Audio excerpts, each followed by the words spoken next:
Dans le passage de Esther, je voulais revenir sur un point qui est important et que le Seigneur m'a enseigné encore d'ici peu.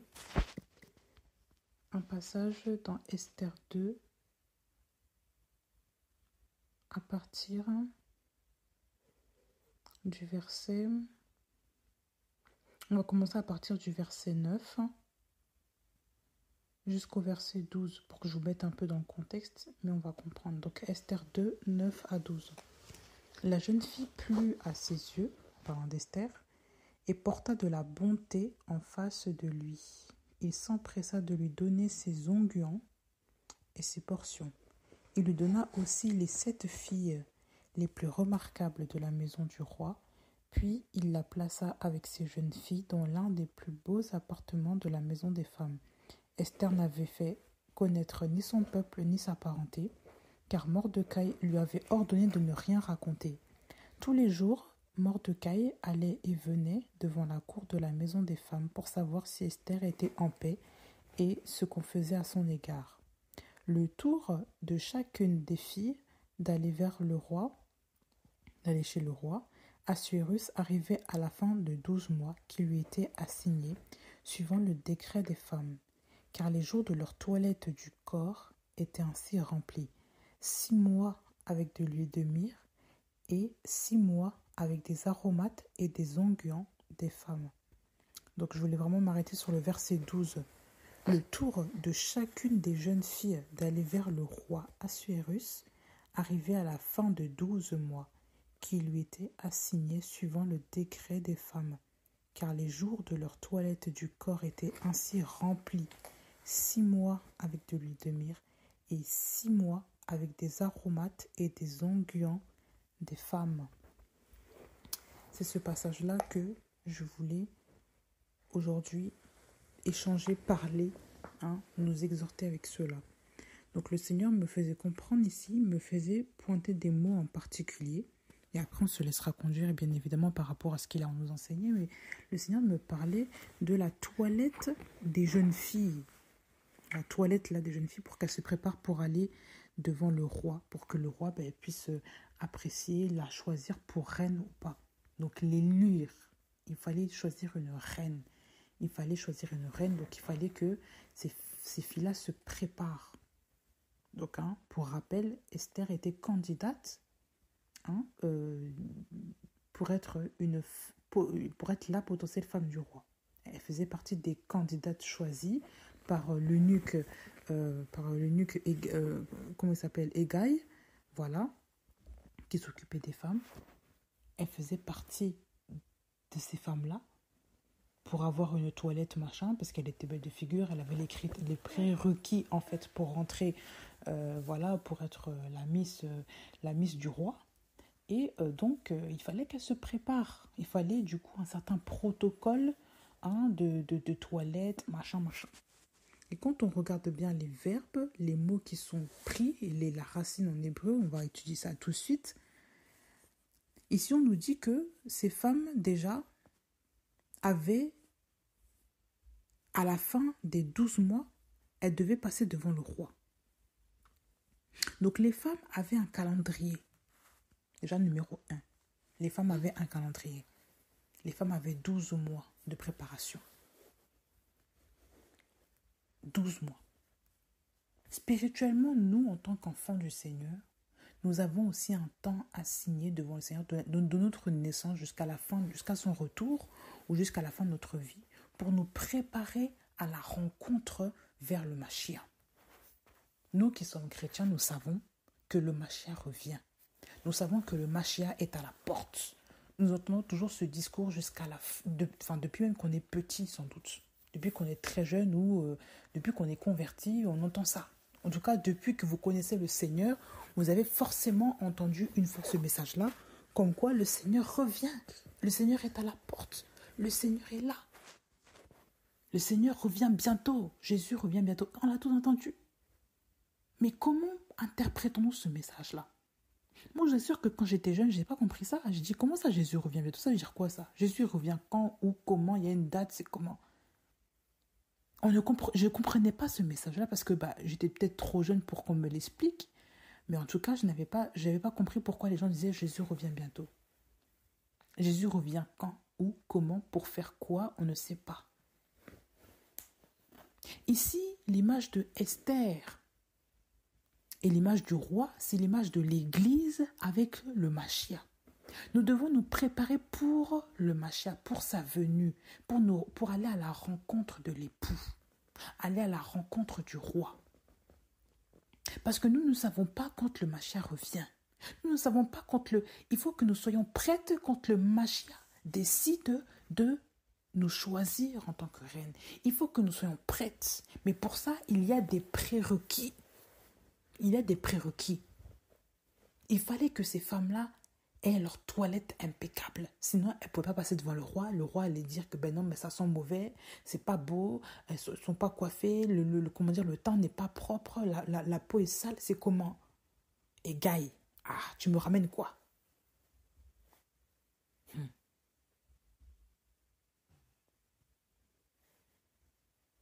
Il fallait que les femmes soient préparées. Il fallait qu'elles soient entretenues. Il fallait qu'elles aient une toilette d'exception, une toilette de luxe. Vous allez me dire, ça veut dire quoi? Mais non, mais je ne parle pas du physique. Là, on parle du côté spirituel. Là. Regardons le côté spirituel. Qu'est-ce que le Seigneur veut nous enseigner aujourd'hui? Qu'est-ce qu'il veut nous rappeler ce soir pour ceux et celles qui le savent? Nous sommes le corps du Christ. Nous sommes son épouse. Tous les chrétiens confondus, tous les chrétiens véritables sont l'épouse, le corps du Christ. Ça déjà, ça on le sait déjà. Donc nous sommes en train de nous préparer pour aller à sa rencontre. Nous sommes en train de nous préparer pour aller vers lui. Nous avons un temps défini. Ici, c'était 12 mois. Spirituellement, on ne connaît pas le temps. Ce n'est pas 12 mois, parce que 12 mois, c'est un an. Hein. On sait très bien qu'un an, voilà, c'est spirituellement, il y a un temps qui est assigné, que le Seigneur nous assigne pour nous préparer. Et ce temps-là, il nous le donne. Il nous donne le temps de nous préparer, de préparer les nôtres, nos enfants, notre famille, tout ça. Nos proches. Il nous donne ce temps-là. Donc 12 mois leur étaient assignés suivant le décret des femmes. Il ne faut pas oublier que ces femmes-là avaient un décret. C'était 12 mois révolus. Donc ces 12 mois représentent aussi un temps spirituel qui signifie qu'aujourd'hui, nous, en tant que chrétiens, nous avons aussi un temps révolu selon le décret du Père que le Père a signé sur l'Église pour que l'Église se prépare et qu'elle soit prête. Donc il faut que nous soyons dans le calendrier assigné par le Père. Il faut que nous soyons dans le temps assigné par le Père. Si nous sommes hors du temps, on ne pourra pas, on va passer à côté, on va passer à côté comme les vierges folles que quand le roi est passé, elles n'étaient pas prêtes, elles se sont endormies et les portes se sont fermées sur elles. Il ne faut pas que nous soyons des vierges folles. Il ne faut pas que nous soyons des femmes, des femmes endormies. On va prendre ce passage après, si Dieu le permet bien sûr, mais il faut que nous comprenions cela. Le Seigneur nous donne un temps pour toutes choses. Ici, le temps des femmes était le temps de la préparation de l'embellissement du corps. Il fallait que ces femmes-là travaillent leur corps, travaillent leur apparence. Spirituellement aussi, nous devons travailler notre esprit. Nous devons veiller à nous-mêmes, sur notre propre âme. On doit veiller sur nous-mêmes. C'est important.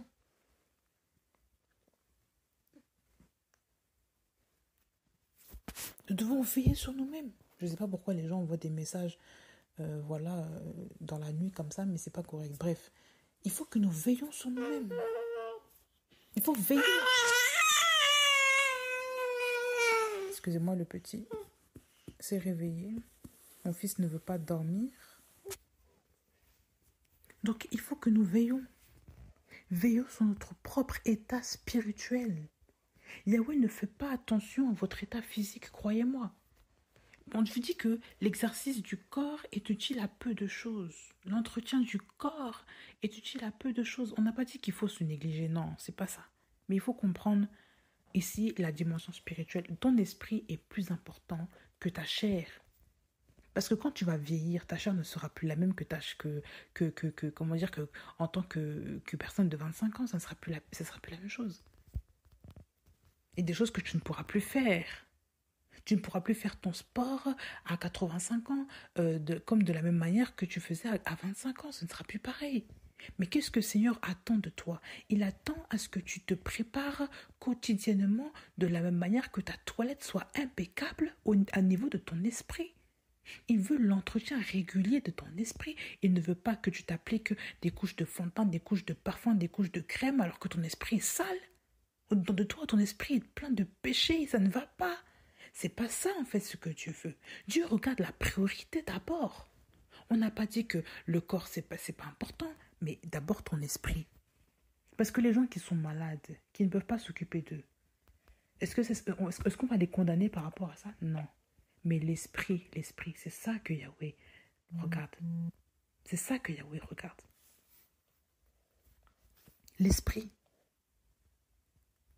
Il faut que nous soyons diligents à ce propos. L'esprit. Je reviens encore par rapport à cela. Je reviens encore par rapport à la dimension spirituelle. Je reviens dessus. On vous dit dans ce verset 12, regardez même verset 12, le verset 12, le chiffre du fondement. On vous dit dans ce verset 12 que les jours de leur toilette du corps étaient ainsi remplis. Les jours des toilettes du corps des jeunes filles étaient ainsi remplis. Qu'est-ce qu'on vous dit? Alors, regardons les mots maintenant attentionnellement.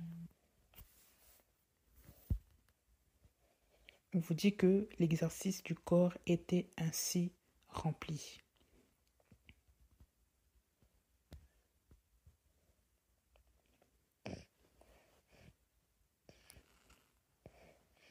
Pendant ce temps, elles prenaient soin de leur toilette 6 mois. On ne met pas ici les traductions.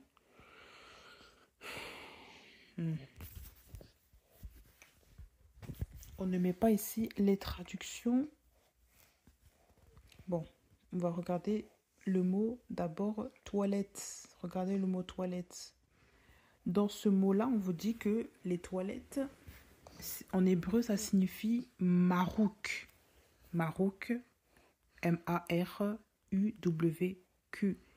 Marouk, qui signifie grattement, grattage, frottement. Toilette du corps, grattage, frottement. Quand on parle de toilettes, on ne parle pas les toilettes d'aujourd'hui, comme on peut le voir. Oui, je fais ma petite toilette à la toilette des femmes, machin. On parle une femme qui se pomponne avec le maquillage, comment dire, je sais pas, qui se nettoie un peu le visage, qui prend sa petite salade, qui tapote. C'est pas ça. Là, on vous parle de grattage, de frottement. Quand vous frottez quelque chose, c'est quelque chose qu'il faut que soit ça s'efface.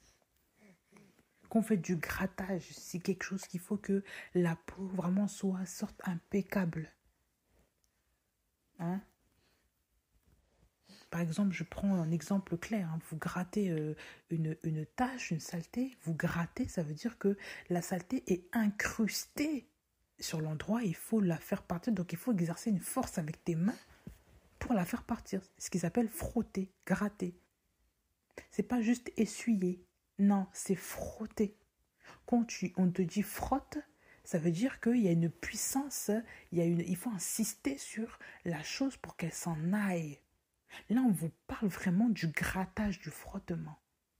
Quand tu te grattes,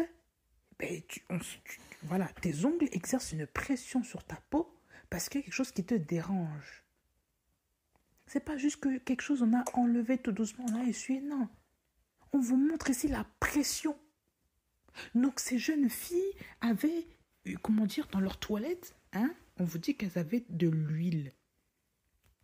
On vous dit que les jours de leur toilette du corps étaient ainsi remplis. 6 mois avec de l'huile de myrrhe. 6 mois avec des aromates et des onguents des femmes. On vous dit 6 mois avec de l'huile, de l'huile de myrrhe. Quand on vous parle de l'huile, on vous parle de shemen. en hébreu. Shemen, du gras, de l'huile, hein, de l'huile d'olive, le gras, de l'embonpoint, hein, produit de base, comme produit de base, médicament ou onguent, pour l'onction aussi.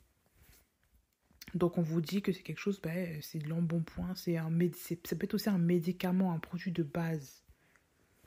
Hein, voilà, nous savons aussi que l'huile, spirituellement, l'onction, l'huile d'onction signifie aussi le Saint-Esprit. Ça, on le sait, que le Seigneur, quand les prophètes, quand les oins du Seigneur étaient, par exemple, quand les prophètes oignaient un roi, et ben, le Seigneur opérait à travers ce roi parce qu'il y avait l'onction, la présence de l'huile d'onction dessus. Ben oui. Donc déjà, nous savons déjà que quand le Seigneur il confère une autorité à une personne, il confère un pouvoir à une personne, il veut consacrer quelqu'un, il le oint. Aujourd'hui, on n'a pas besoin de cette huile-là pour montrer que nous appartenons à Yahweh. Parce que lui, là, déjà, c'est spirituel, c'est la présence du Saint-Esprit en nous. Donc spirituellement, si tu es chrétien, tu as l'huile sur toi. On voit l'huile, ça veut dire que tu as l'Esprit du Seigneur sur toi, sur ta vie, sur ta tête, tout. Ça veut dire que les gens ne peuvent pas te toucher comme ça parce que tu es oint. Tu as l'autorité du Mashiach avec toi. Tu as la présence du Mashiach avec toi. Il faut prendre conscience de ça, là. Il faut prendre conscience que tu n'es pas n'importe qui. Si tu penses que tu es n'importe qui, là, non, c'est faux. En tant que chrétien, c'est faux. Tu n'es pas une enfant bâtard. Tu n'es pas un enfant bâtard. Spirituellement, tu as un Père qui est dans les cieux. Les gens du monde, là, ne se réfèrent même pas souvent à leurs parents parce qu'ils savent que c'est du n'importe quoi. Ils ne savent pas ils ne savent pas quel est leur modèle. Ils n'ont pas de père spirituellement. Même si on sait que les pères des pécheurs, c'est le diable. Mais je veux dire, il n'y a pas d'éducation.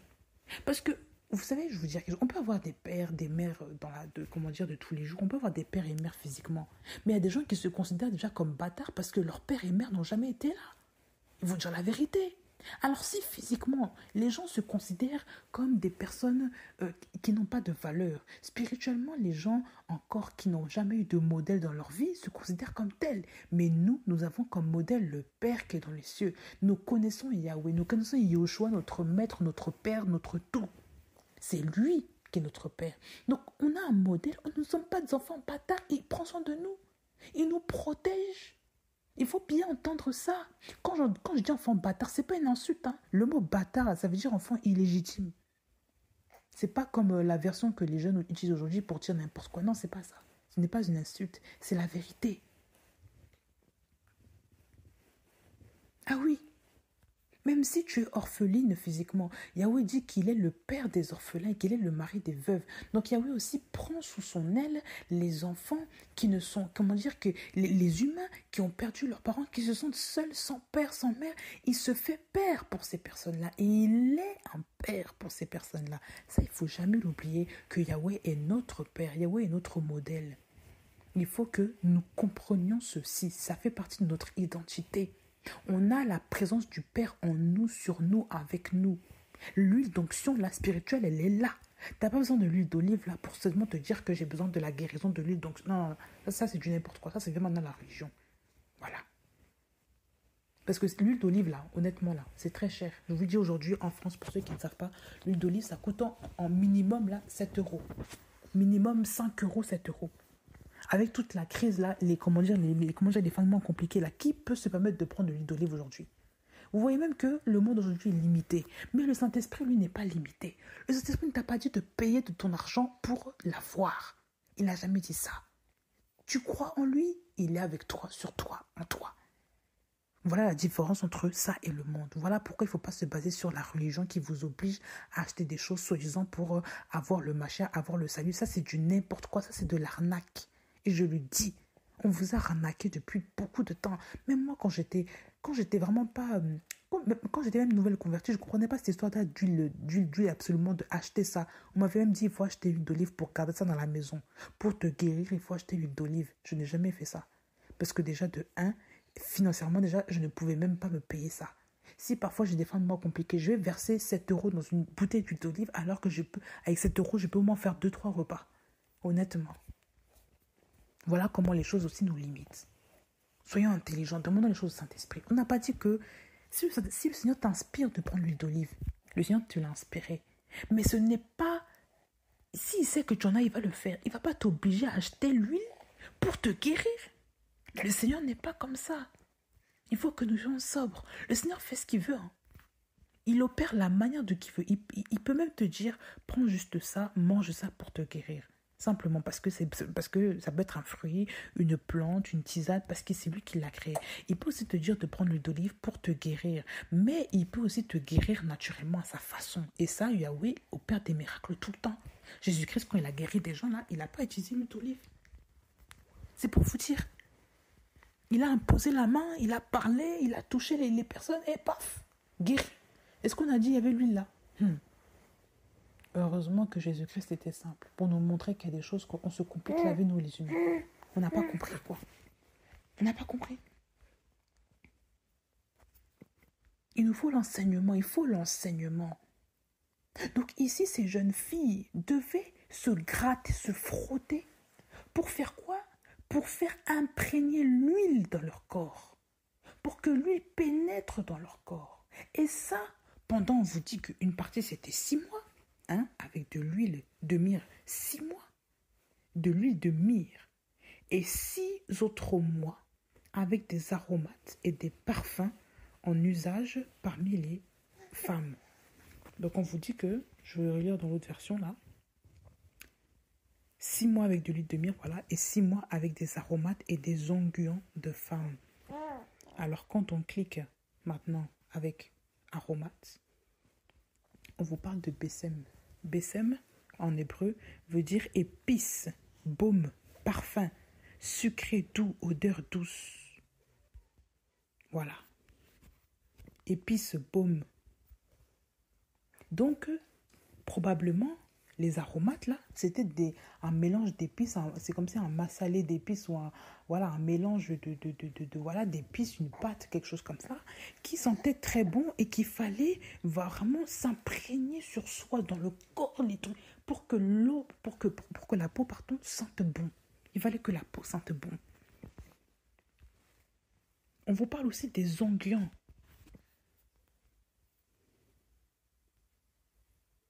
Voilà.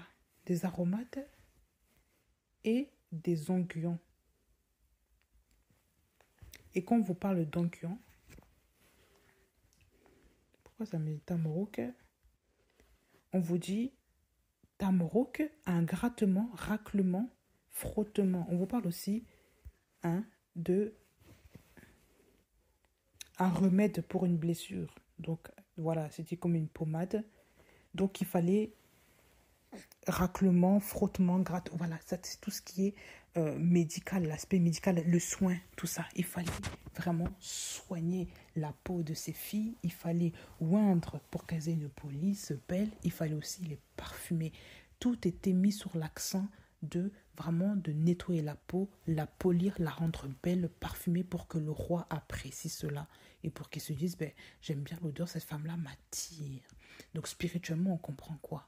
Notre aspect spirituel doit être imprégné de l'huile. L'huile, le Saint-Esprit. Le Saint-Esprit est la connaissance. Le Saint-Esprit, c'est sa parole lui-même. Nous devons être imprégnés de la parole. Nous devons nous oindre de la parole. Nous devons boire la parole, être imbibés de la parole. Nous devons aussi, garder la parole. Garder, c'est ça aussi. Le mot garder là, c'est aussi l'amacérer dans notre tête tous les jours. Il faut garder ses préceptes, garder sa parole. Quand nous lisons les livres des proverbes, par exemple, puisque j'aime les livres des proverbes, j'aime aussi en parler. Le Seigneur, quand Salomon parlait, il disait souvent dans les proverbes, garde mes commandements. Garde mes avis, garde mes conseils. Ne t'éloigne pas de ces conseils, parce que ces conseils-là devaient être comme un bipé dans le cœur du jeune homme, dans le cœur de l'enfant qui reçoit l'enseignement. Il faut que l'enfant garde les avis de son père, garde la Torah de sa mère, mais il faut aussi que nous, en tant qu'enfants du Seigneur, nous puissions garder la parole de Yahweh, sa Torah, comme la prune de nos yeux. Il faut que nous conservions sa parole. Il ne faut pas que nous abandonnions sa parole. Donc il faut que nous frottons. C'est comme si nous devons faire un exercice de pression pour garder sa parole.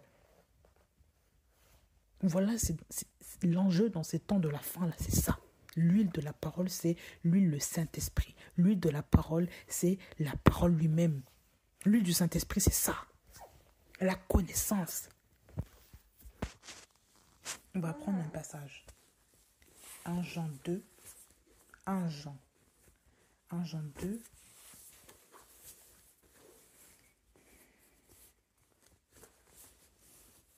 Jean 2, verset 27.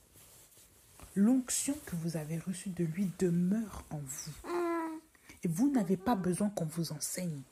Mais comme la même onction vous enseigne toutes choses et qu'elle est vraie et n'est pas un mensonge, et selon qu'elle vous l'a enseigné, vous demeurerez en lui.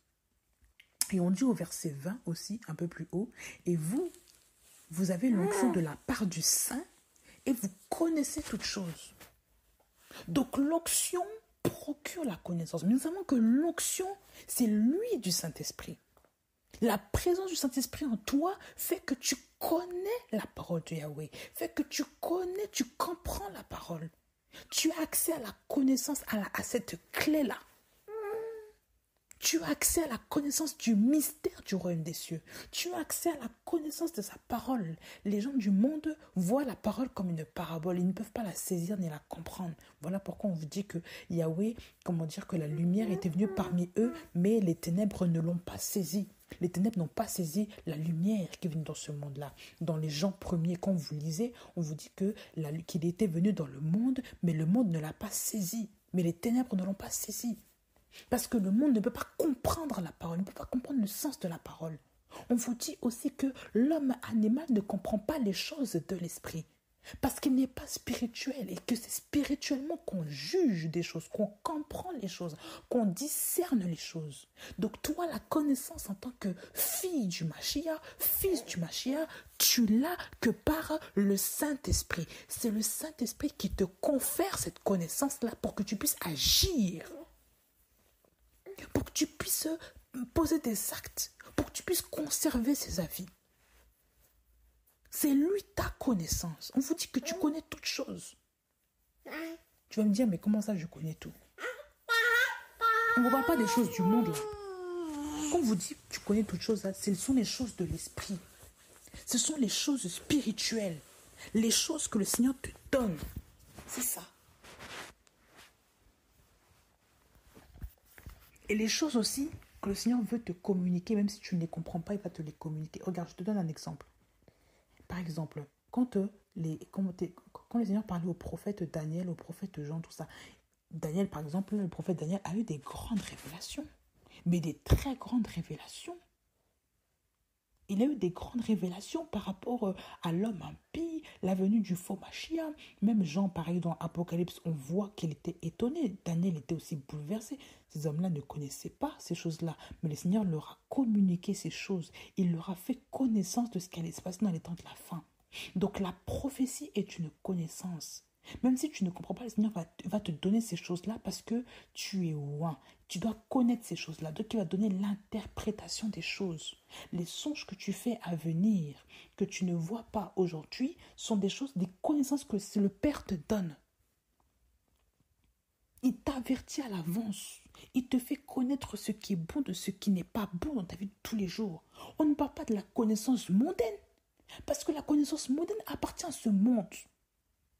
Quand on vous dit connaissance mondaine, là, par exemple, on va vous dire là, la connaissance, je sais pas quoi, par exemple, je sais pas quoi, bref, toutes les connaissances mélangées, mais c'est pas ça la connaissance là. Mais oui, parce qu'il y a des connaissances qu'il ne faut pas avoir. Il y a des connaissances qui, ça ouvre la porte aux démons aussi. Parce que tu as ouvert tes oreilles, tu as vu sur des choses qu'il ne faut pas. Comme Adam et Ève l'ont fait. On leur a dit de ne pas manger ça. Ils l'ont fait. Et bien ça a ouvert la porte au péché dans leur vie. La porte Satan avait accès dans sa vie. Non.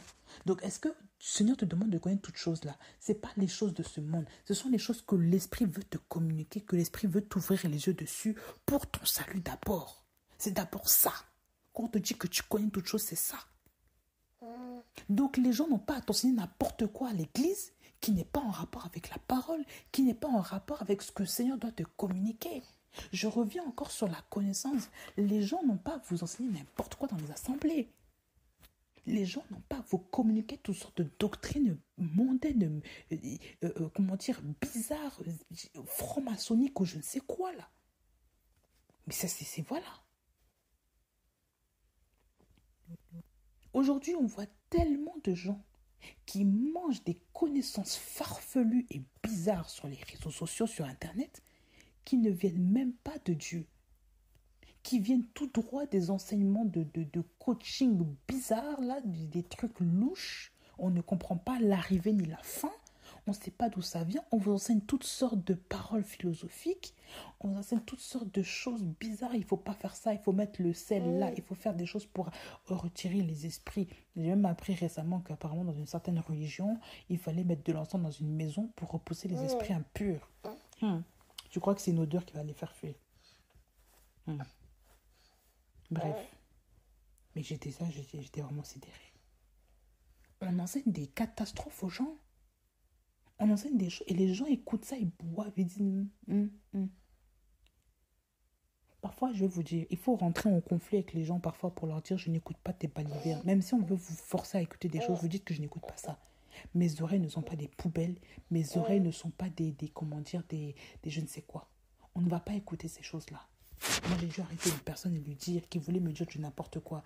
Oui, apparemment, Dieu a créé ça comme ça, Dieu a créé ceci, à l'origine des choses. J'ai dit non, c'est pas biblique, ça, c'est pas écrit dans la Bible. Mais non, mais il faut m'écouter jusqu'à la fin. Donc, je te disais que j'ai dit non, je ne vais pas t'écouter. La personne a commencé à se fâcher, à s'énerver. J'ai dit non, je ne vais pas t'écouter. Vous voyez comment les gens forcent. Aujourd'hui, les gens maintenant veulent forcer. Vous voyez comment les esprits impurs forcent les portes. Les portes, ce sont d'abord vos oreilles, vos yeux, vos 5 sens là. Ce sont des portes. On veut forcer les portes pour s'introduire, pour semer le doute dans vos cœurs, pour ne pas que vous suiviez la parole véritable, pour que vous soyez branlants. Voilà comment on veut séduire aujourd'hui les chrétiens. On veut leur faire comprendre que, tu sais, la connaissance que tu entends, c'est pas ça. Il faut m'écouter un peu. Écoute-moi, comme le diable a fait. Avant, l'homme et la femme ont écouté Yahweh. Maintenant, ils doivent écouter le diable. Et le diable, maintenant, il force la conversation avec Ève. Ève est obligée de lui répondre. Mais on ne va pas répondre. On ne va pas répondre. Avis à tous les sorciers, tous les gens bizarres qui veulent nous envoyer des connaissances falsifiées. On ne va pas vous écouter. Mais non. Des gens qui vous disent des choses qui ne sont pas bibliques, vous écoutez ça. On ne va pas vous écouter. Et les gens se fâchent sur toi, ils commencent à se fâcher. Tu vois vraiment que c'est l'agitation que c'est un démon qui s'agite. Moi, je refuse ce genre d'enseignement. Je refuse cela. Et je le dis hautement, même si tu es quelqu'un que j'aime bien, je vais refuser parce que ce n'est pas de Dieu. Ce que j'entends là ne me plaît pas. Et cette connaissance-là n'est pas biblique. Et quand la connaissance n'est pas biblique, le Seigneur nous interpelle, nous fait... C'est comme s'il y a une alerte rouge dans notre cœur qui nous dit ça, ce n'est pas de lui, ce n'est pas de Yahweh, ça ne vient pas de Yoshua. C'est un enseignement bizarre, fallacieux, mensonger. Ce n'est pas d'Élohim. Et on ne peut pas écouter de telles choses. Même dans une langue étrangère que tu ne comprends pas, l'esprit ne va même pas permettre que tes oreilles se posent là-dessus. Mais oui, moi il y avait une chanson que j'écoutais dans une langue étrangère. Parce que je voyais le mot Yoshua, je voyais que beaucoup d'avaient de vues. J'ai commencé à écouter cette musique. Le Seigneur m'a dit, dans cette chanson-là, ça c'est la religion qui est derrière. C'est la religion. Ça c'est la personne est vraiment, la personne qui chantait, cette femme-là, était dans la religion. C'était le catholicisme ou peut-être voilà, mais en tout cas elle n'était pas convertie. Et même dans la chanson, quand tu l'écoutes, ça se sent, la chanson est creuse. Il y a rien. Même si on dit le nom de Yoshua, mais tu sens que la musique, il n'y a pas la vie derrière. Et quand il y a ça. Quand le Seigneur te dit, écoute, je ne suis pas là. Ça, ce sont des chansons qui sont arrangées dans les studios. Il faut sortir de là. Il faut avoir le discernement, en fait. Le Seigneur est le discernement. Quand le Seigneur dit que l'onction, là, nous fait connaître les choses, là, elle nous fait connaître les choses que l'humain physique ne peut pas comprendre. Parce que l'humain physique, lui, qu'on entend Yeshua, il se dit c'est chrétien. Mais toi qui es spirituel, tu sais très bien que la musique n'est pas chrétienne. Voilà la connaissance. Tu as discerné parce que ton esprit a jugé, parce que tu as l'esprit du Seigneur en toi qui voit toutes choses. Tu as l'esprit du Seigneur qui est perspicace. Tu n'as pas l'esprit des humains, l'esprit mort qui ne sait pas discerner le bon du mauvais. Mais oui. Voilà la connaissance. Voilà le Saint-Esprit. Le Saint-Esprit se diffère d'avec les autres parce qu'on sait qu'il sait faire la part des choses entre ce qui est bon de ce qui ne l'est pas. Tandis que dans les autres religions, on va voir que les gens mélangent le bien avec le mauvais. Toute l'année, on est incorrect. Mais par contre, juste un mois, parce que c'est le jeûne, il faut qu'on montre une attitude pieuse et révérente et comment dire, et sans artifice. Ça, c'est de la pure hypocrisie. Voilà le mensonge. Et vous acceptez de telles personnes que de telles personnes vous endoctrinent. C'est du mensonge. Ça, c'est du n'importe quoi. Ça, on veut vous ensorceler. On veut vous forcer à recevoir des choses, des mets qui ne sont pas de Dieu. Les mets de Babylone, les mets de la Jézabel, le contrôle. Parce qu'on veut vous contrôler. Quand ça ne va pas, eh ben, il y a des clashs. Mais on ne va pas accepter. Il faut le revendiquer. On ne va pas accepter. Nous sommes chrétiens, nous sommes fiers de notre aile. Ah oui. Il faut revendiquer haut et fort que vous êtes fiers d'Élohim, vous êtes fiers de Jésus-Christ, vous êtes fiers de Yahweh, vous êtes fiers de Yahushua Mashiach qui est le seul elle et qui le restera. Et que personne ne peut détrôner votre elle, personne ni rien, ni aucun autre prophète, qui est d'ailleurs l'antichambre de l'antimachia, je le dis. Les prophètes là qui sont impies là, qui n'ont reçu aucune profession concernant l'avenue du Machia, mais qui veulent vous faire croire que ce sont eux qui sont les premiers, les derniers. Voilà, on va pas écouter de telles personnes. On va pas écouter de telles personnes qui ont eu combien de femmes, hein? Tout ça, on va pas écouter de telles personnes. Notre Jésus-Christ est largement mieux que celui de ces personnes-là. Eh oui, on va pas écouter ça. Il ne faut pas prendre n'importe quelle doctrine, vous le rentrez dans les oreilles. J'entendais encore sur Internet quelque chose. Cette fausse connaissance d'ailleurs. Le Seigneur m'a interpellé parce que je regardais, je ne sais pas si vous voyez, il y a une émission sur YouTube en ce moment qui est en train de grandir là. Que le Seigneur m'a dit que même j'étais vraiment sceptique par rapport à ça. Cet homme-là, un homme anciennement musulman, était un pasteur converti, a fait une émission de télé où il est en train d'interviewer un imam qui était un imam qui s'est converti à Jésus-Christ, soi-disant, tout ça, qui a connu Jésus-Christ, qui a abandonné Jésus parce qu'il a abandonné, par exemple, la foi islamique parce que il a vu que dans la Bible, c'était ça, la crucifixion du Machia, tout ça. Et quand au fur et à mesure, moi je me suis abonnée parce que j'ai aimé ce témoignage, parce que dans ma famille, il y a des gens qui sont musulmans, et donc je me suis dit, je veux entendre ça, parce que ça m'encourage.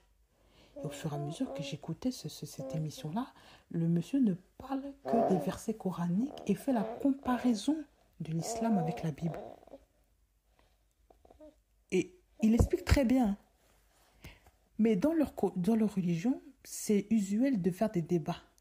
Sauf que chez nous, les débats, la Bible, Paul dit que il faut éviter les discours vains et inutiles, parce qu'il faut éviter aussi les discours comme ça, parce que ça crée des polémiques, ça crée des querelles. Donc il faut éviter tout ça. Quand il instruisait Timothée, c'est ce qu'il disait.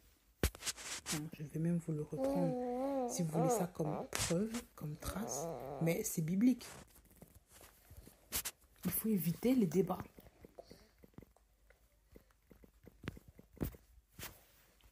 Regardez. 2 Timothée 2, verset 16. Je vais faire un bond dans 2 Timothée. 2 Timothée 2, 16. Évite les discours vains, inutiles et profanes, car ceux qui les tiennent avanceront toujours plus dans l'impiété, et leur parole comme une gangrène aura du pâturage. Voilà. Donc en fait, ici, on vous dit que ces gens-là, il faut éviter les discours comme ça en fait. Parce que les gens qui les tiennent, ils avanceront toujours plus dans l'impiété. Et cet homme-là faisait toujours le rapprochement, il faisait beaucoup de rapports avec les rappeurs musulmans, c'est pas la vérité, les femmes voilées, elles disent ça alors que dans le Coran c'est écrit ça, c'est du n'importe quoi. Mais en fait, moi je me suis dit, mais d'accord, là on parle plus du Coran, mais en quoi est-ce qu'on parle du Mashiach? On ne parle même pas d'un seul verset biblique, on parle juste du rapport avec l'islam. Et j'ai dit, mais Seigneur, voilà. Le Seigneur m'a dit, ça, c'est pas la parole. Déjà, au début, j'écoutais, parce que je voulais voir vraiment où est-ce qu'il allait en arriver. Et le Seigneur m'a fait comprendre que ça, c'est pas sa parole et que c'est pas l'évangile du Mashiach. Et on n'a pas écouté des gens qui nous transmettent une autre connaissance, plus que celle du Mashiach. Il faut faire très attention. Et je me suis dit au début, mais Seigneur, c'est vrai que ça peut être utile pour aider les frères, les gens qui sont musulmans, pour les faire comprendre. Il m'a dit non, c'est l'esprit qui convainc le péché. Ce n'est pas un homme par ses versets qui convainc le péché. Ça attire les débats, la guerre. Cet homme-là n'a pas compris que la conversion n'est pas par rapport à la lettre. La conversion, c'est dans le cœur. Il m'a fait comprendre que cet homme-là n'est probablement pas converti, qu'il a juste entendu une parole, qu'il a été choqué ou qu'il n'a pas vu de résultat dans sa religion. C'est pour ça qu'il se rabat vers Christ. Il dit il y a Christ, il y a quelque chose. C'est quelqu'un qui calcule, mais ce n'est pas l'esprit. Parce que quand il y a l'esprit qui touche le cœur, toi-même, tu n'as même plus les mots pour expliquer. En fait, tu n'as pas d'appui pour expliquer que le Seigneur, il faut un témoignage. Quand le Seigneur souvent nous touche, humainement, c'est bizarre. Humainement, on ne l'explique pas. On est juste émerveillé. Mais cet homme-là ne fait que parler de son rapport. Il ne parle que de ça, du Coran. Je lui dis, Seigneur, c'est quoi? Le Seigneur m'a dit, mais il n'est pas converti. Les débats ne sont pas de moi. Là, on enseigne plus le Coran que l'évangile. En quoi est-ce qu'un musulman va être évangélisé à travers le Coran? Si ce n'est que de les insulter, les foutre en rogne, ça ne va rien changer. Donc il ne faut plus écouter cela, parce que d'ailleurs, tu bois le Coran en faisant ça. Indirectement, tu le fais. Parce que tu écoutes les versets et que tu vas chercher toi-même ce que ça veut dire. Donc là, ce n'est plus l'évangile, ce n'est plus la parole. Et je me suis dit, tout de suite, je tombe dans un piège. Je ne veux pas écouter cela. Parce que ce n'est pas la doctrine de mon père, ce ne sont pas les paroles de mon père, et je n'ai pas à être sali à lire du n'importe quoi, un livre qui est falsifié, qui est mensonger, et qui fait des allusions au diable, carrément, on va dire la vérité. Un livre totalement imbu de mensonges. Indirectement, cet homme-là, il prophétise, il ramène, il évangélise encore le Coran, parce qu'il était anciennement imam, donc il n'est pas délivré, cet homme-là. Parce que quand on vient au Mashiach, quand le Mashiach nous touche, on ne parle que de lui. Donc il y a un problème de conversion. On ne peut pas parler à plus du mal, alors que le Mashiach, on est émerveillé de lui. Moi, pour ma part, en tout cas, un vrai converti, un véritable converti est un homme qui, lorsque le Seigneur le touche, il devient fou du Mashiach. Observez juste Paul. Quand le Seigneur l'a touché, regardez après comment il était. L'apôtre Paul. Est-ce qu'il a parlé, il a fait encore référence à la Torah, moi quand j'étais comme ça, est-ce qu'il a parlé de lui, est-ce qu'il continue à persécuter les gens? Il était fou du Mashiach. Il prêchait, il disait que non, Mashiach est comme ça, le Mashiach est comme ça. Il était fou du Mashiach. Regardez David. David, comment il parle dans les psaumes. Il ne fait que parler que de Yahweh. Il est omnibulé par Yahweh. Voilà des hommes qui sont convertis, qui ont été touchés par le Seigneur. Un homme qui est touché par le Seigneur ne peut pas revenir en arrière et commencer à te balancer, à être rempli des choses Non, cet homme-là n'est pas vidé de Dieu, il n'est pas vidé de lui-même. Parce que le Seigneur, quand il arrive, le ménage là, paf, il est automatique. Il y a des choses que tu ne peux plus faire. Tu ne peux plus faire. Les choses qui étaient en arrière sont comme toi, comme de la boue. Si tu parles encore des choses qui étaient pour toi, soi-disant, comme de la boue, tu en reparles encore, c'est que tu n'es pas vidé de cela, donc tu n'es pas converti. Tu ne t'es pas détourné de ces choses. Le mot conversion veut dire tourner, changement, transformation. Tu n'as pas été transformé. Comment peux-tu boire une eau et te dire ensuite que, voilà, que tu bois un médicament, le médicament fait effet chez tout le monde, toi tu dis que tu l'as pris, ça ne fait rien chez toi. Mais c'est que tu ne l'as pas pris. C'est du mensonge. C'est qu'il y a un problème, tu l'as pris bizarrement. Ah bah oui. Voilà, c'est pas normal. Ce n'est pas normal. Tu ne peux pas toucher la puissance du Mashiach et ne pas être guéri. Le Mashiach est tout puissant. Ça veut dire que clairement, tu n'es pas converti. Si tu es retourné dans le monde, tu restes dans le monde malgré que tu te dis chrétien, tu n'es pas converti, je te le dis. Tu as un problème de conversion. Tu es encore dans le monde. Tu es encore dans le monde.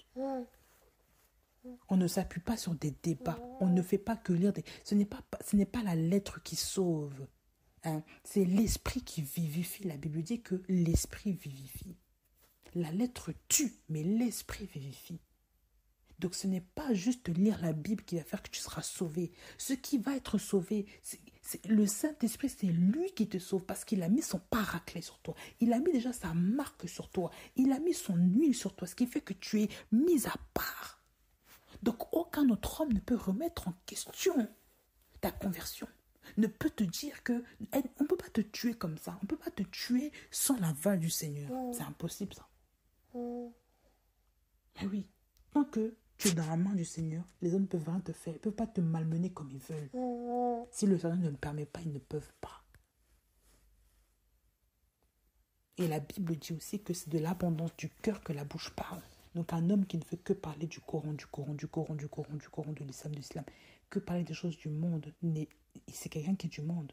Surtout pour un nouveau converti. C'est ça qui m'a beaucoup choqué. Je me disais, attends, c'est un nouveau converti et il parle beaucoup des choses qui sont dans le monde. Il parle beaucoup des rappeurs musulmans, mais quel rapport avec la chrétienté? Et même le rappeur déjà, quel rapport avec les chanteurs rappeurs?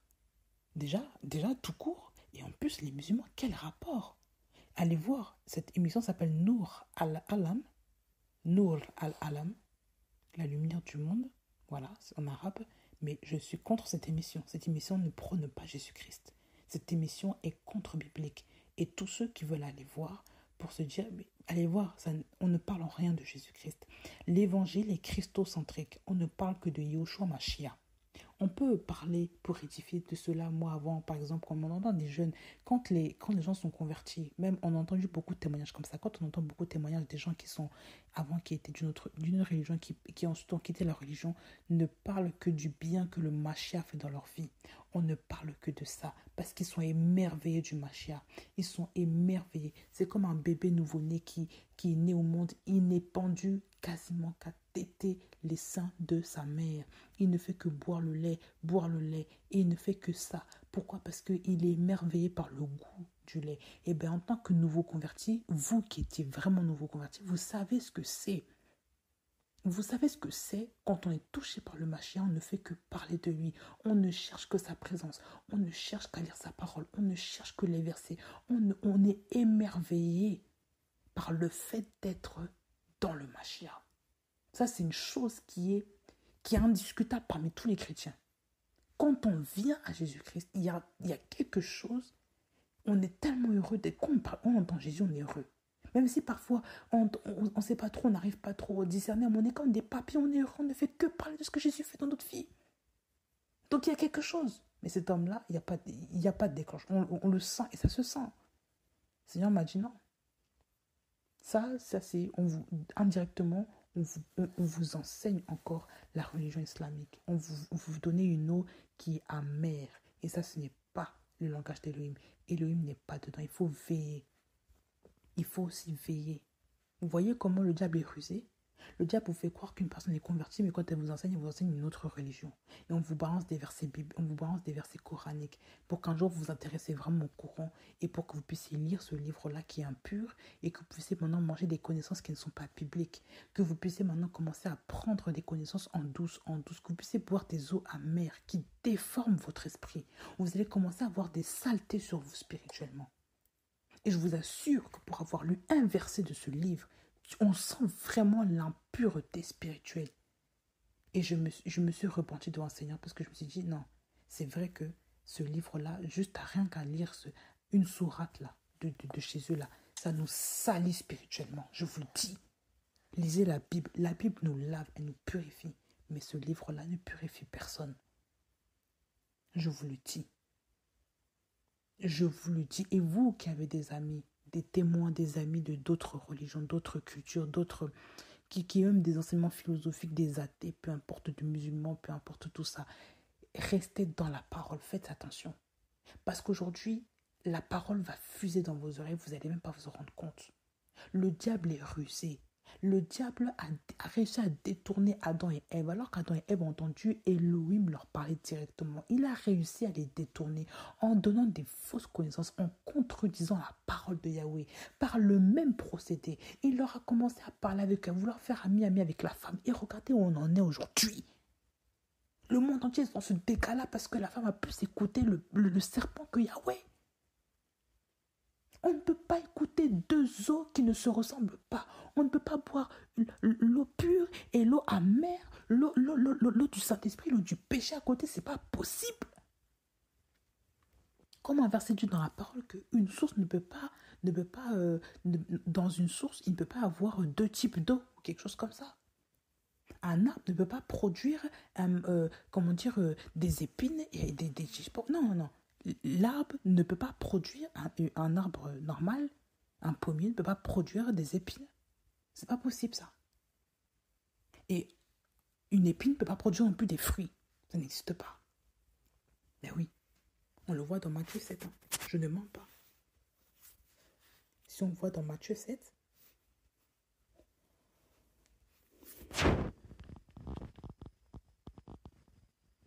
regardez, Matthieu 7, verset 19. Des raisins se cueillent-ils sur des épines ou des figues sur des chardons? Ainsi tout bon arbre produit de bons fruits, mais l'arbre pourri produit de mauvais fruits. Un bon arbre ne peut produire de mauvais fruits, ni un arbre pourri produire de bons fruits. Tout arbre qui ne produit pas de bons fruits est coupé et jeté au feu. Vous les reconnaîtrez donc à leurs fruits. Par les fruits, nous savons d'où nous venons. Nous connaissons notre semence. Par les fruits que nous manifestons envers notre Seigneur Yahushua. Les fruits, l'obéissance, les fruits du Saint-Esprit. Galates 5.22, l'amour, la joie, la paix, la bienveillance, la bonté, la maîtrise de soi, la patience, etc., etc. Rien n'est exhaustif, rien n'est complet, bien sûr, vous le savez, il y a tellement de fruits de l'Esprit. Aussi, le fait de garder la parole, d'être dans l'entretien, la méditation quotidienne de la parole, ça fait partie aussi du fruit de l'Esprit.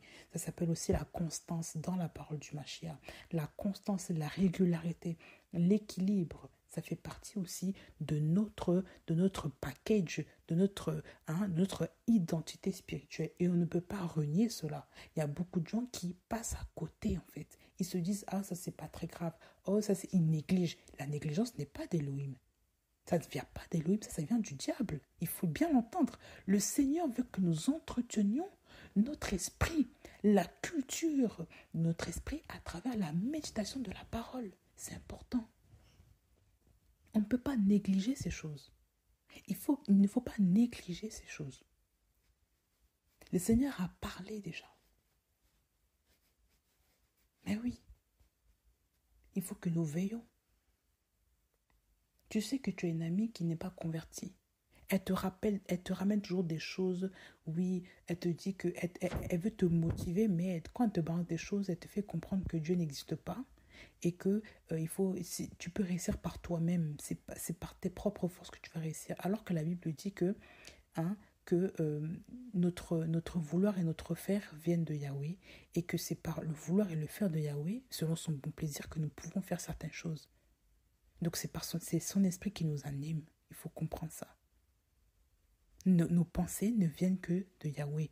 Cette femme-là, par contre, te dit que c'est par toi-même que tu peux y arriver. Ça veut dire que tu es ton propre elle. Donc, tu es ton propre Dieu maintenant? Non, tout n'est que grâce. Et ça, il faut bien l'entendre.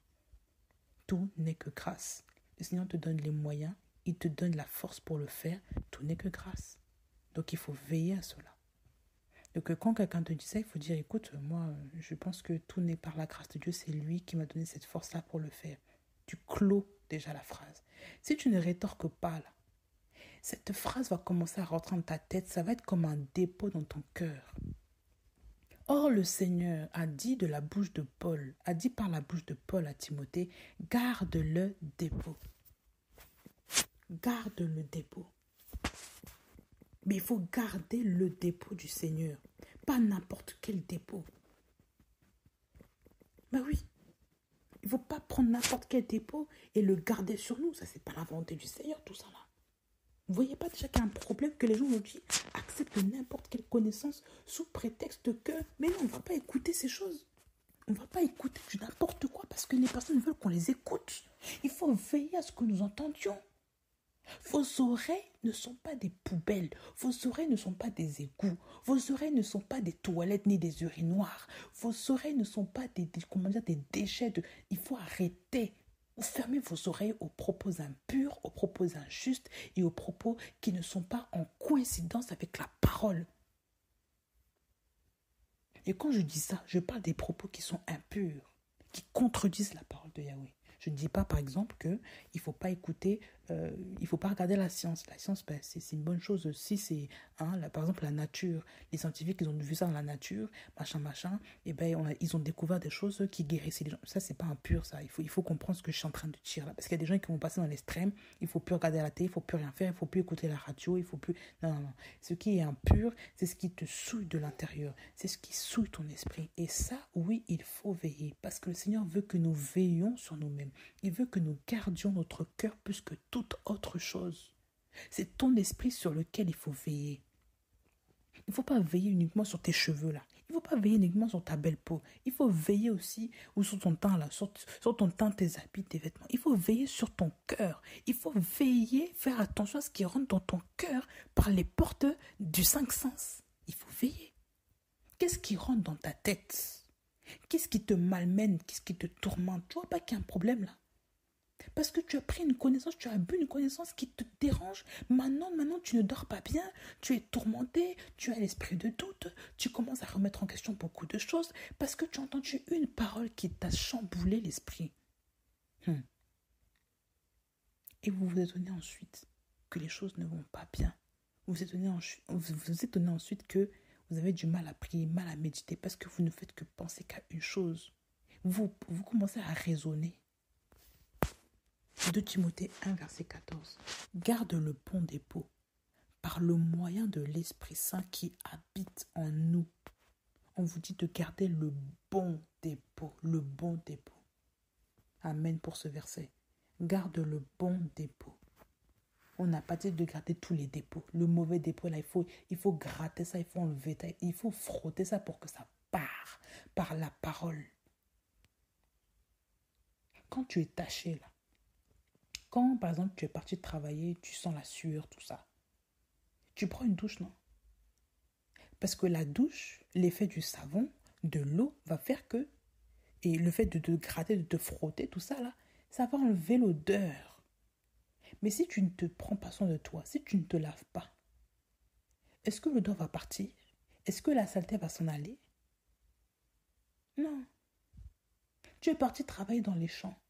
Ton visage a de la terre, ton corps a de la terre, les vêtements sont tachés, tu sens la transpiration. Donc il faut quoi? Il faut que pour retrouver ton aspect propre, acceptable devant les gens, il faut que, par exemple si tu es un homme, et pour que ta femme, voilà, t'accepte tout ça, il faut que tu ailles prendre ta douche. Pour qu'elle se dise, ah mon mari sent bon. On peut se faire un câlin, par exemple. Mais oui, c'est pas tu viens me faire un câlin alors que tu es tout sale. Tu vas prendre ta douche après, oui, je peux te serrer dans mes bras. Mais quand tu es taché par même n'importe quelle chose, là, souvent les gens comme ça, on leur dit, bah, d'abord nettoie-toi, après, voilà, il n'y a pas de souci. Mais pour l'instant, non. Parce que tu es sale. Et spirituellement, c'est la même chose avec le Seigneur. Là. Comment pouvez-vous vous approcher du Seigneur avec des choses qui sont sales sur vous? Il faut te nettoyer d'abord, il faut l'eau, il faut l'argent, il faut la parole. L'eau, l'eau nous purifie. L'eau de la parole nous purifie. Elle purifie nos cœurs. L'eau nous lave. Donc il faut que l'eau que tu as sur toi te purifie de la souillure du péché. La Bible dit aussi, quand Jésus-Christ disait que vous êtes déjà pur, car vous avez entendu la vérité, tu as entendu la parole, donc tu es déjà pur. Donc tu es purifié. Toi qui entends la parole du Seigneur, tu es pur. Toi qui lis la parole du Seigneur aussi, cette parole-là te purifie, elle te lave. Parce que le Seigneur sait que tous les jours, là, on entend des choses qu'il ne faut pas. On voit des choses qu'il ne faut pas. On regarde des choses souvent par inadvertance qu'on ne veut pas. Parfois, on peut entendre des choses qui nous souillent. Et donc, le Seigneur, lui, qu'on médite sa parole, qu'on parle sa parole, qu'on entend la parole, ça nous purifie. Donc, on est pur devant lui. Ça veut dire que le Seigneur, il veut que nous ayons une intimité dans sa parole. Chaque jour, pour que nous puissions être lavés quotidiennement, pour que nous puissions être propres devant lui. C'est très important. Une personne qui ne prend pas du temps dans la parole du Seigneur ne peut pas être pure dans sa présence. On ne peut pas garder cette intimité avec le Seigneur. Le Seigneur va demander à ce que nous puissions passer du temps avec lui pour que nous puissions être purs devant sa face. C'est très important. faut que nous soyons purs devant lui. Soyons purs devant la face du Seigneur. En méditant sa parole, en l'entendant, en la réécoutant, en l'absorbant, en méditant, je ne sais pas. Il faut en tout cas passer du temps dans sa présence. Il faut que nous soyons prêts le jour de sa venue. Gardez le bon dépôt. Gardons le bon dépôt. Le bon. Donc il y a des dépôts qui sont mauvais. Les paroles que tes frères et sœurs t'ont dites qui ne sont pas bonnes là. Les mauvaises phrases qui t'ont dites. Les mauvaises phrases que ton père ou ta mère t'a dit. Les mauvaises phrases que ton mari ou ta femme t'a dit qui t'a blessé. Ne garde pas ce dépôt-là. Jette ce dépôt-là à la poubelle. Demande au Seigneur de t'aider. Médite la parole pour que des paroles qui vont t'aider à te réconforter dans les temps de difficulté, qui vont te laver. Et cette parole-là que tu ressasses chaque jour, que tu médites, que tu prends chaque jour, va faire un effet de grattage, de frottement sur toi. Ouais, ça te lave, ça te frotte, ça te purifie, ça enlève les saletés sur toi. Voilà l'agent de la parole. On vous dit de garder le bon dépôt par le moyen de l'Esprit Saint qui habite en nous. Vous voyez, l'Esprit Saint habite en nous. Vous voyez, l'Esprit Saint habite en nous. L'Esprit Saint n'habite pas seulement chez les autres. Le Saint-Esprit qui habite en nous. Il faut que nous gardions le bon dépôt. Le bon. Par le moyen de l'Esprit Saint qui habite en nous. Donc le bon dépôt ne peut se conserver que par le Saint-Esprit. Si tu ne fais plus du Saint-Esprit, le Saint-Esprit s'alimente, et comment dire, pas il s'alimente. Le Saint-Esprit et la parole ne font qu'un, ça on est d'accord. La présence du Saint-Esprit en toi, elle est validée aussi par le fait que tu gardes la parole. Donc si en fait ton esprit et l'Esprit Saint qui ne font qu'un, en fait, parce que tu t'es uni au Seigneur, tu n'alimentes plus ton être par la parole, le Saint-Esprit en toi, c'est comme si, voilà, tu as attristé le Saint-Esprit, tu vas commencer maintenant à retourner dans ton vieil homme. Le Saint-Esprit peut t'interpeller, mais il faut que la force que tu as, que le Seigneur te donne par son esprit, il te le communique à ton esprit à travers la parole. Donc c'est la parole qui est ton pain, qui va nourrir ton esprit. Et ton esprit qui est soumis au Saint-Esprit va avoir la force. Il va dompter la chair. Parce qu'il lit la parole, parce qu'il mange en fait, parce qu'il mange le pain de vie qui est la parole du Mashiach, tout simplement, qui est le Mashiach lui-même. Donc le Seigneur est tout en un. Le Seigneur est le Saint-Esprit, il est la parole, il est Elohim, il vit en toi et avec toi, sur toi, en tout, il est la parole. Aussi, donc il se donne à manger à toi, il donne sa chair pour toi, pour que tu manges. Donc il est tout en toi et pour toi. Donc si tu ne prends pas sa parole, tu ne peux pas être fort spirituellement. Tu ne peux pas avoir l'audace spirituelle pour refuser le péché. Tu ne peux pas avoir le caractère biblique, là, divin, là, pour refuser le péché, pour contrecarrer les plans, contredire les gens qui t'embourbent, qui veulent te lancer des connaissances sans nom. C'est la connaissance de la parole, la connaissance du Saint-Esprit qui fait de toi un chrétien. Un chrétien véritable. Il faut connaître. Parce que les gens qui n'ont pas la connaissance, on peut les manipuler facilement. On peut les embourber facilement. On peut leur dire n'importe quoi facilement, ils vont suivre. Parce qu'ils sont encore, ils sont ignares. Mais le Saint-Esprit, par sa grâce, il te révèle des choses. Vous croyez que par exemple, moi qui vous parle, je connais tout. Il y a des choses que je connais grâce au Saint-Esprit. Il y a beaucoup de choses d'ailleurs que la plupart des choses que je connais, c'est grâce au Saint-Esprit. Parce que la connaissance du monde, ça, les gens du monde la donnent. Mais le Seigneur, lui, te donne une plus grande connaissance que celle des gens du monde te donnent. Parce que les gens du monde sont limités, même dans leur connaissance, ils sont limités. Mais celle que le Seigneur te donne est au-delà de la connaissance des gens du monde. Et ce sont des choses que les gens du monde n'ont pas accès. Ils n'ont pas accès à la connaissance du Père. Ça veut dire qu'il y a des choses qu'ils n'auront pas. Toi, tu auras des secrets que eux ne connaîtront pas. Tu connaîtras des choses que eux ne sauront pas. Parce que tu as accès déjà au royaume des cieux. Tu as accès au Père.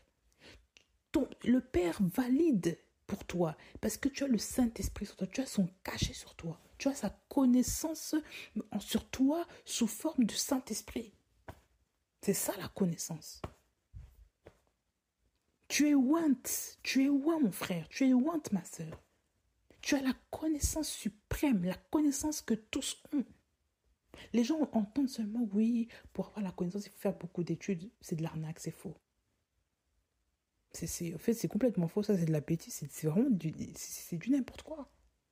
Tu ne seras jamais accepté, admiré Non, ça, c'est du n'importe quoi, c'est du mensonge. Voilà pourquoi le Seigneur disait aussi que la folie des hommes est la sagesse d'Élohim et que la sagesse des hommes est la folie d'Élohim. Pourquoi? Parce que les hommes ont tout inversé. Ils ont fait le bien mal. Ils appellent le mal le bien et le mal, ils l'appellent bien. Ils appellent le bien mal et inversement. Et ils trouvent ça normal. Pour eux, c'est normal, par exemple, d'avoir des petites amies. C'est normal de regarder des contenus pornographiques. C'est normal de regarder des contenus qui sont abjects, qui sont obscènes. C'est normal de parler à la manière dont tout le monde parle. Mais pour toi, en tant que chrétien, ce n'est pas normal. Tu saisis que ce n'est pas logique. Pour eux, c'est normal de se promener nu devant leurs enfants. Mais pour toi, ce n'est pas normal. Pour toi, c'est normal de commencer à parler de sexualité à je ne sais quel âge. Enfin, pour toi, c'est pas normal, pardon, hein, de parler de... Pour eux, c'est normal de le faire. Pour eux, il n'y a pas de problème, il n'y a pas de danger. Ah oui. Bien sûr, certains humains font preuve de lucidité. Mais il y aura toujours une part de péché dans leur vie. Ils n'auront jamais le discernement. Ah oui. Parce que la connaissance vient de Yahweh. La connaissance suprême. La connaissance principale vient de Yahweh. Et la chose principale, c'est la sagesse, comme le disait Yahweh dans sa parole, dans les Proverbes 4. Il ne faut pas oublier cela, que Yahweh s'appelle aussi le discernement. La parole de Yahweh doit rester dans notre cœur de manière indélébile. Et c'est ça notre frottement, c'est ça notre grattage, c'est ça notre médicament de l'esprit. C'est ça qui nous guérit, c'est ça qui nous panse les blessures. Quand nous comprenons ça, on comprend aussi que le Seigneur veut que nous ayons une intimité avec lui pour que nous soyons aussi parfaits devant lui. On doit comprendre cela. On doit comprendre cela. Donc ces jeunes filles qui étaient candidates devant le roi Assuérus étaient des jeunes filles qui avaient pour mission de se oindre, de se préparer. Et nous sommes aussi l'épouse du Mashiach, la fiancée du Mashiach. Nous devons aussi nous préparer. Donc nous devons dans ces temps de la fin, il faut vraiment que nous veillions à cela parce que le diable veut nous salir. Il veut que nous soyons, il veut pas que nous soyons prêts pour le retour du Mashiach. Il veut nous déranger dans notre toilette spirituelle. Il veut saccager notre temps d'abord avec le Seigneur. Il veut prendre notre temps. Il veut absorber notre énergie. Il veut nous fatiguer avec toutes sortes d'informations pour que nous puissions nous détourner de l'essentiel qui est la parole du Seigneur. Il veut nous enseigner d'autres connaissances, des connaissances étrangères, du feu étranger. Il veut nous faire comprendre des choses que nous n'avons pas à comprendre.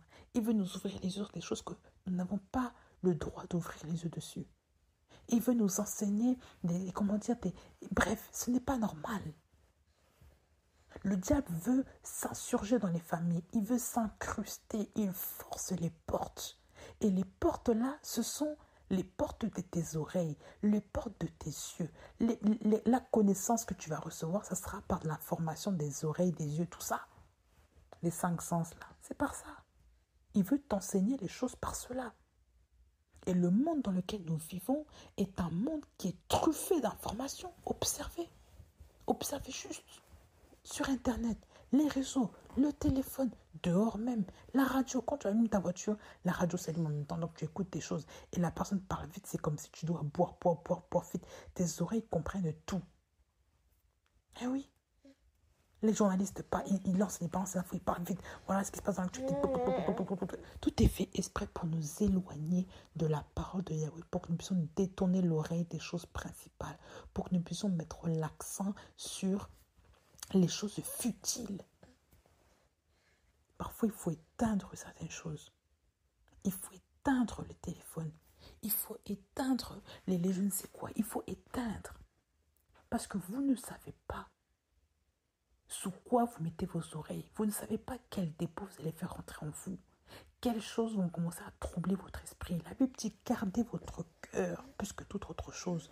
Mais dans ces temps de la fin-là, le cœur sera tellement saccagé, on voudra forcer la porte de votre cœur. Le diable va le faire pour pouvoir rentrer, pour vous faire rentrer dans des choses. Il va forcer. C'est pour ça que, comme disait dans les versets de 1 Timothée, je crois, comment dire, l'apôtre disait que, je vais prendre ce passage, que dans ces temps de la fin-là, il y a beaucoup de gens qui vont écouter des faux pasteurs, des faux prophètes, et qui vont perdre le salut. Ils enseigneront des choses qui ne seront pas enseignées. Mais oui. Dans ces temps de la fin-là, il y a beaucoup de gens qui vont enseigner du n'importe quoi, et ça commence déjà. Ils vont se faire appeler pasteurs, chrétiens, tout ça, mais ils vont enseigner des doctrines de démons. Mais oui. Ah oui. Dans ces temps de la fin, il y aura tellement de choses que les gens, voilà, on va faire attention.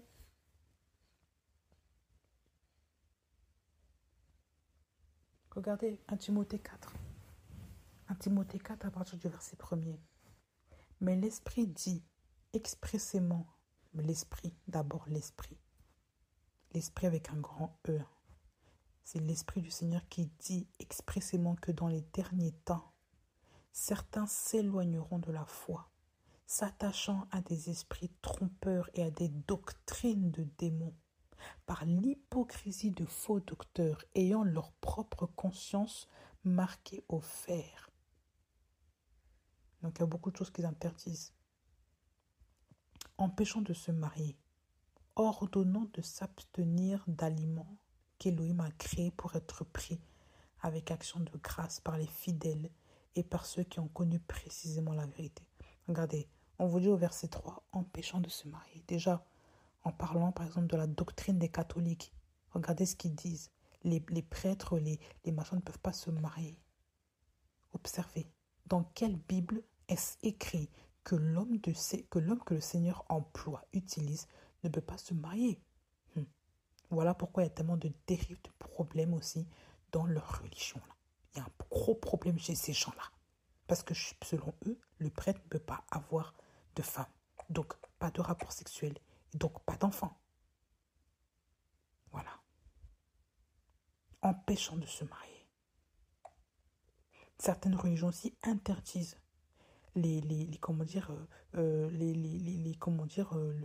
bref, que tu ailles avec certaines personnes de telle ethnie. Parce que, se disant, ils ne seront jamais convertis aux autres. C'est pas normal, ça. Ce n'est pas logique.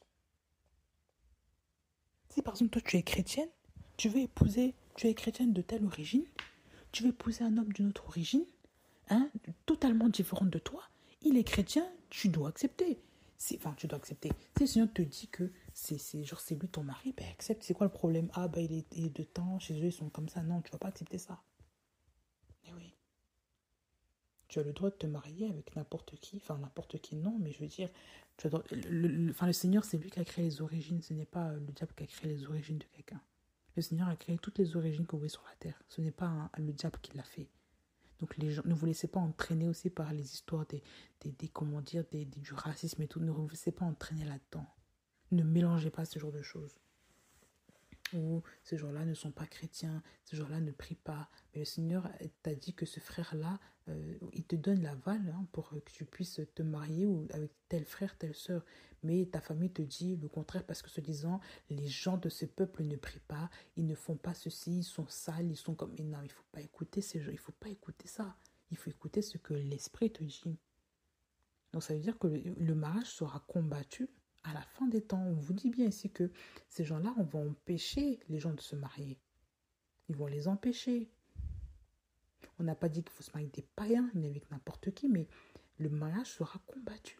Si le Seigneur le dit, c'est parce que c'est une vérité. Ah bah oui, le mariage sera combattu, ordonnant de s'abstenir d'aliments qu'Élohim a créés. Hein, voilà, je parle par exemple, là on pense directement à quoi? On pense au porc.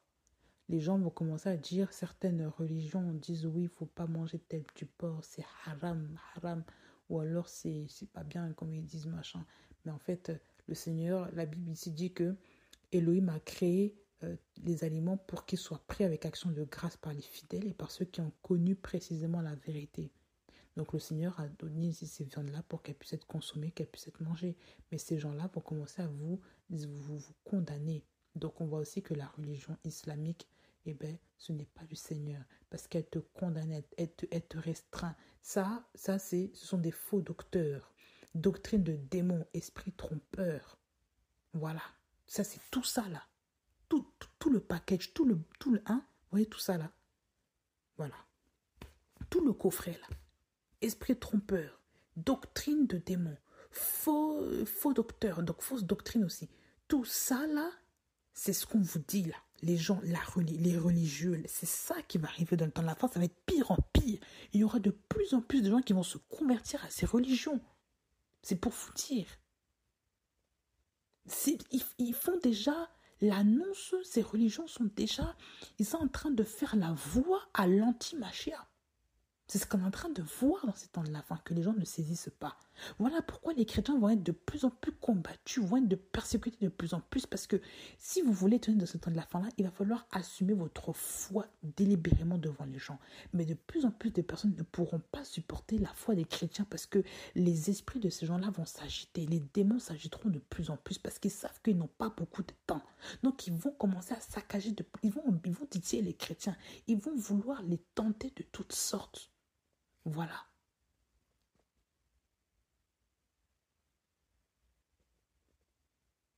Il faut vraiment veiller sur ces choses.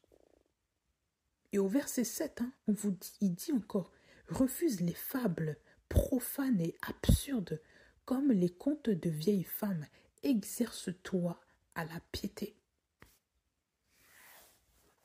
Il faut refuser ces fables-là. Voilà. Il parle de la nourriture jusqu'au verset 4, 5, 6, tout ça. Et il faut refuser les fables profanes et absurdes, comme les contes de vieilles femmes. Donc on sait qu'aussi il y a des femmes d'un certain âge qui racontent aussi du n'importe quoi. Il faut refuser leurs fables profanes et absurdes. Donc leurs contes, leurs histoires qui disent du n'importe quoi, il faut refuser cela. Oui, si tu fais ça, le démon va te suivre. Si tu t'assois ici, c'est pas bon. Ah, voilà, machin. Si tu jettes l'eau par terre, il y a un esprit qui va t'attaquer. Tous ces trucs-là bizarres qu'on dit. Ça, c'est honnêtement, là, il faut veiller. Il y a des gens qui vous terrorisent juste avec des histoires que vous avez entendues depuis que vous êtes petit. Il faut rejeter ça. Le Seigneur, c'est lui qui vous garde. Non, ce n'est pas... En fait, c'est pas parce que tu as fait une chose du... Honnêtement, il y a des choses que j'entends. Moi, il y a une personne qui m'a dit que si tu fais ça, apparemment, chez eux, quand tu jettes l'eau chaude pour rien, tu jettes l'eau chaude dans le tuyau, là, ça va faire sortir un esprit, l'esprit va commencer à t'attaquer. Moi, je voulais tester la personne, je lui ai dit, écoute, je vais remplir une bassine d'eau chaude. Pas juste un verre d'eau chaude, une bassine d'eau chaude, je vais la bouillir. Je vais mettre sur le feu. C'est pas juste l'eau chaude du robinet, je vais la bouillir. Je vais la jeter, je vais prendre mon temps pour jeter. Je vais attendre que l'esprit m'attaque. La personne m'a dit que non, mais tu sais, ça marche pas tout le temps. J'ai dit non, tu m'as dit ça. Je vais attendre, viens chez moi, viens. Je vais faire ça devant toi, je vais attendre. Parce qu'elle était persuadée que c'était la vérité. Parce que j'étais en train de faire quelque chose, je ne sais plus. Elle était persuadée, je dis, mais tu sais, quand tu fais ça là, l'esprit va t'attaquer parce que c'est pas bon. Chez nous, c'est ce que je t'ai dit, ah bon. J'ai voulu défier la personne. Je lui ai dit, je vais prendre la bassine, je vais la bouillir. Je vais prendre même plusieurs bassines. Je vais attendre que l'esprit m'attaque. Apparemment, ce sont des faits qui sont avérés chez eux. Je vais attendre que l'esprit m'attaque. Dis-lui de venir maintenant. La personne, comme elle a vu comment j'étais, les gens comme ça ne me connaissent pas. Je vous assure. Ce que Dieu a fait de nous, là, nous fait que nous ne sommes pas des peureux et des froussards.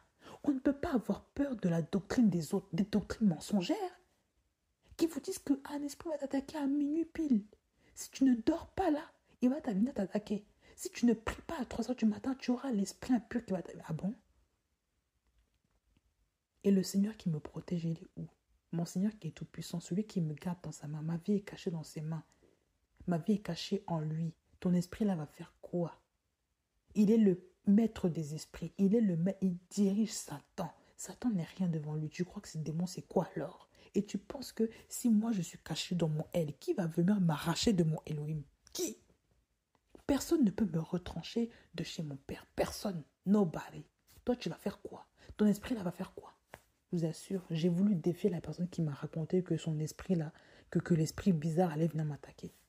En disant que dans chaque maison, il y a toujours un esprit qui vit, il fait sa vie, il y a des enfants, l'esprit même a des enfants, on ne sait pas ce que c'est là, il y a des enfants, il vit souvent dans les tuyauteries, dans les plomberies, et il ne faut pas jeter l'eau pour rien dedans comme ça, il ne faut pas jeter l'eau pour rien, ça dérange les esprits. Je lui ai dit, j'attends, je vais faire ça, c'est moi qui paie le loyer, comment ça des gens vivent, moi je ne sais pas si. Je vous assure. Des gens vivent dans mes tuyauteries maintenant, avec des bébés en plus. Et moi, je vais laisser passer ça. Et qu'en plus, quand je verse l'eau chaude, ils ne sont pas contents, ils vont venir m'attaquer, moi. Quand vous racontez ça aux gens, c'est là qu'ils voient vraiment la bêtise. Regardez ce que les religions enseignent aux gens. Regardez ce que les religions enseignent aux gens.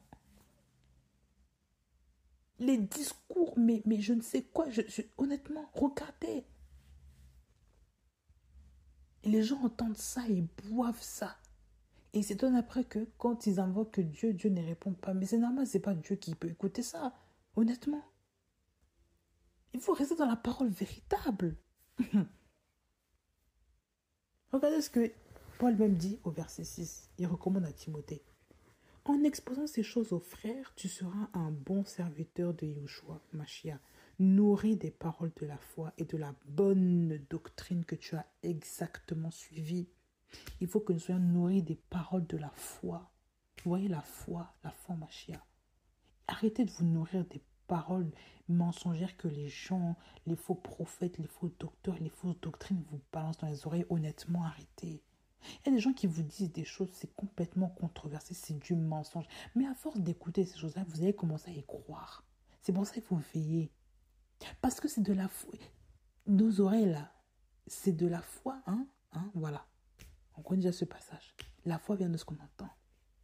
Et ce qu'on entend vient de la parole d'Élohim. Mais à force d'écouter le diable, tu vas finir par croire ce que le diable te dit. Il va te convaincre. Parce que tu prêtes ton oreille, tu prêtes l'attention à ce qu'il te dit. Parce que c'est un enchanteur, le diable, déjà de base. C'est lui déjà le maître de la sorcellerie. Ben oui. C'est lui déjà qui a commencé tout ça. Il a hypnotisé les oreilles de Ève. Il a réussi à lui ingérer des choses dans les oreilles. Mais comme Ève a prêté l'intention à ses oreilles, elle a écouté du n'importe quoi. Elle s'est fait happer. Proverbe, même dans les Proverbes 5, là, je crois que c'est Proverbe 5, on voit l'histoire du jeune homme qui s'est fait attraper par une prostituée, non? Parce qu'il a écouté les paroles de ses lèvres. Il a bu son instruction. Il a écouté, il est parti vers elle. Parce qu'il a prêté l'attention, il est allé sur les voies de cette femme. Ben oui. Et il s'est fait manger comme ça. Les gens ne comprennent pas qu'en tendant l'oreille à n'importe qui, on tombe aussi dans les pièges, dans les ruses du diable. Il faut vraiment faire très attention.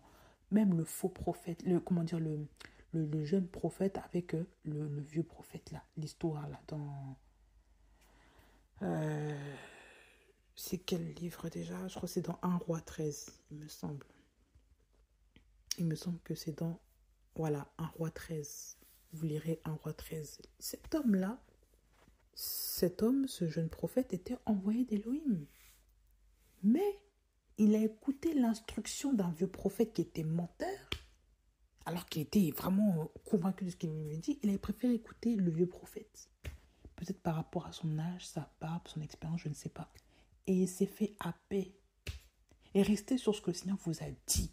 Même si vous êtes jeune, même si vous avez 15 ans, tandis que l'autre a 50 ans de ministère à côté de toi. Si le Seigneur, lui, te convainc de ce qu'il te dit. Tu sais quand c'est la voix du Seigneur. Alors pourquoi tu doutes encore quand quelqu'un te dit quelque chose, alors tu sais très bien que le Seigneur t'a dit une chose qui est complètement contraire à ce que l'autre te dit. Même si c'est ton père, ta mère, ton frère, il faut être sûr de ce que le Seigneur t'a dit. Joseph, par rapport au songe qu'il a reçu, il a conservé, il a gardé la parole du Seigneur. Il a conservé le songe qu'il a reçu. Il savait que le songe là de ses frères, sa mère, c'est tout ça. C'était la vérité. Mais son père, ses frères ne le croyaient pas. Mais il a gardé ça.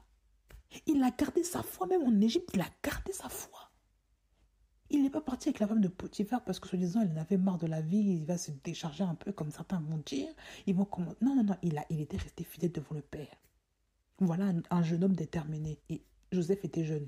C'était un jeune homme qui savait que Yahweh était vivant, qui savait, il était déterminé. Aujourd'hui, il y a beaucoup de gens qui sont corrompus. Ce sont des Akab spirituels.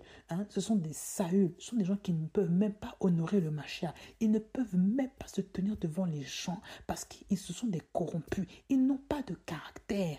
Les hommes qui bronchent tout le temps, les femmes qui bronchent tout le temps ne sont pas du Seigneur, ou ils n'ont pas gardé la Torah du Seigneur. Et quand on est du Seigneur, quand on boit la parole du Seigneur, on est déterminé à garder ses préceptes, à avancer avec lui. On ne peut pas écouter la gauche, droite. Non, il faut être ferme. Ferme, la fermeté, là. Dans ce temps de la fin, il faut être ferme. Il ne faut pas dire oui un peu. Il n'y a pas de un peu avec le Seigneur. Soit tu es totalement là, soit tu es totalement là-bas. Tu ne peux pas être A et B en même temps, ça n'existe pas. C'est quoi cette lettre? Soit tu es A, soit tu es B. Lettre A, B mélangée, ça n'existe pas. Soit tu es entier, soit tu es ceci. Il faut être intègre devant Yahweh. L'intégrité, être entier, savoir ce que tu veux, savoir qui tu es, c'est important. C'est le Seigneur qui te donne cette identité, ce n'est pas le monde. Il faut que nous nous préparions à la venue du Mashiach. Soyons prêts quand le Seigneur va revenir. Soyons prêts. Ah bah oui. Moi, je prie encore ce matin. Je demande au Seigneur, Seigneur, vraiment, les temps sont difficiles. Le Seigneur me parlait encore du pays dans lequel je vis, la France. Et pour tous ceux qui vivent en France et qui entendent ce message, armez-vous parce que dans les temps de la fin, là, ce pays-là, ça va être compliqué. Il y a un jugement qui va venir. Ce n'est pas fini. Moi, il y a longtemps de cela, il y a je dirais peut-être 1 an en arrière ou quelques mois, je ne sais plus en arrière, j'ai fait un songe que je voyais la carte de la France avec un marteau, paf, un marteau qui tapait, un flash comme ça. Et je me suis réveillée, je n'ai pas compris, je suis waouh, c'est quoi ça? Bien avant. J'ai dit, mais qu'est-ce que c'est que ça? La carte de la France avec un marteau qui frappe dessus. Et c'est aujourd'hui que je me suis rappelé de ce songe-là où le Seigneur me parlait. Il me parlait de ce qui se passait en France, tout ça. Que beaucoup de gens vont quitter la France, vont partir. Vont faire un exil. Il y aura beaucoup d'émigration. Parce que les gens ne vont plus pouvoir supporter ce qui se passe dans ce pays avec les lois, tout ce qu'ils vont voter, la persécution contre les valeurs chrétiennes. Il y aura beaucoup de choses que le gouvernement va mettre en place, ça n'ira pas, je vous assure. Beaucoup de chrétiens seront contraints à quitter le pays et beaucoup aussi vont tomber sous le coup du gouvernement parce qu'ils seront oppressés, ils vont commencer à céder.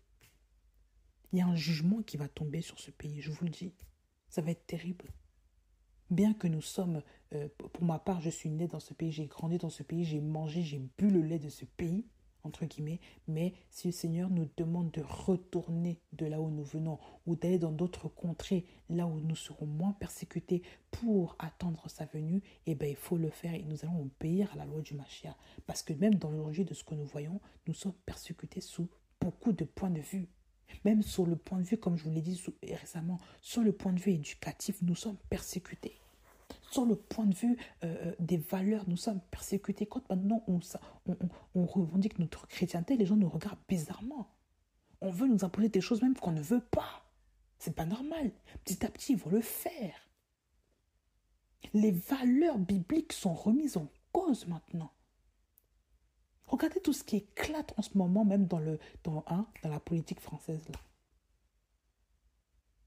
Une école soi-disant catholique, chrétienne, machin, voilà, avec une affaire de pédophilie là-dedans et qui éclate aux yeux de l'État et dont le Premier ministre est au courant et veut fermer les yeux dessus. Nos politiciens, là, il y a un gros problème. Regardez les gens qui gouvernent. Je vous assure, le Seigneur m'a dit encore ce matin, il m'a dit que sous la France, là, il y a un nid de serpents. Il y a un gros serpent, le diable. Il est en train de faire éclore ses œufs. Ses agents sont en train de sortir de plus en plus. On va voir des choses horribles. La pédophilie monter encore en puissance. Beaucoup de meurtres, beaucoup d'incivilité, beaucoup de choses qui n'iront pas. Ça ira de pire en pire. Ce n'est pas fini, ce n'est que le début de l'éclosion. Parce que c'est en train d'aller à la renverse. Cet état, cette bête-là, est en train de se manifester. Il faut que le diable fasse éclore ses œufs. Depuis 10 ans en arrière, le diable a formé ses agents dans les loges, dans les souches secrètes. Maintenant, il est en train de les faire éclore. Voilà pourquoi vous voyez beaucoup de dirigeants qui s'annoncent, et ils oppressent le peuple. Ils font sortir des lois bizarres, des gens qu'on ne connaît même pas, et qui font sortir des choses qui sont ils sont de plus en plus bestiaux. Des choses que même les Français n'ont jamais connues jusqu'alors. Ils sont en train de subir le gouvernement. Les gens ne comprennent plus ce qui se passe. Ils se disent même, mais c'est étonnant ce qui se passe maintenant en France. Mais nous sommes Français, mais on n'a jamais vu ça. La France, je vous assure, est en danger, elle est en souffrance. Il y aura un réveil tellement, il y aura vraiment un réveil diabolique dans ce pays. Mais le Seigneur garde ses élus. Mais le Seigneur aussi peut vous avertir, de vous dire de changer, de quitter ce territoire à cause de ce qui va se passer. Ah ben oui. Comme le Seigneur l'a dit aussi concernant Babylone. Sortez de Babylone, mon peuple.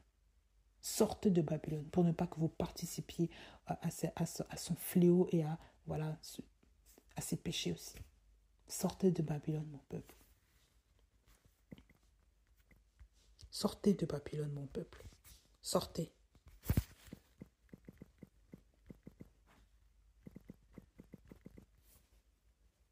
Ah oui. Apocalypse 18, 4. Apocalypse 18, 4. J'entendis une autre voix du ciel disant, sortez d'elle, mon peuple, afin que vous ne participiez pas à ses péchés et que vous ne receviez pas une part de ses fléaux, parce que ses péchés se sont joints à sa suite jusqu'au ciel, et Elohim s'est souvenu de ses iniquités. Le Seigneur, il y a un temps, vous savez, quand le Seigneur met un jugement sur une personne, c'est comme une coupe qui se remplit, et quand la coupe est remplie, elle est débordée, ça y est, maintenant, la sentence tombe, les conséquences arrivent, le revers arrive sur ce peuple-là. C'était comme Sodome et Gomorrhe. C'était comme Sodome et Gomorrhe. Le Seigneur avertit toujours. C'était comme Ninive. Quand Jonas devait partir à Ninive, il devait les avertir en fait de changer de vie, tout ça. Lui, il est parti ailleurs là. Il devait les avertir parce que le Seigneur allait frapper ce peuple. Et ces peuples-là ont entendu, ils s'est détournés de ces mauvaises, ils se sont détournés de leurs transgressions. Le Seigneur a fait grâce à ce peuple parce qu'il les a avertis. Il a dit que si vous ne changez pas, voilà ce qui va arriver. Il y a trop de péchés chez vous. Ah bah oui. Il y a trop de choses là qui ne vont pas là. Le Seigneur avertit son peuple. Il avertit ceux qu'il aime. Il parle. Il parle.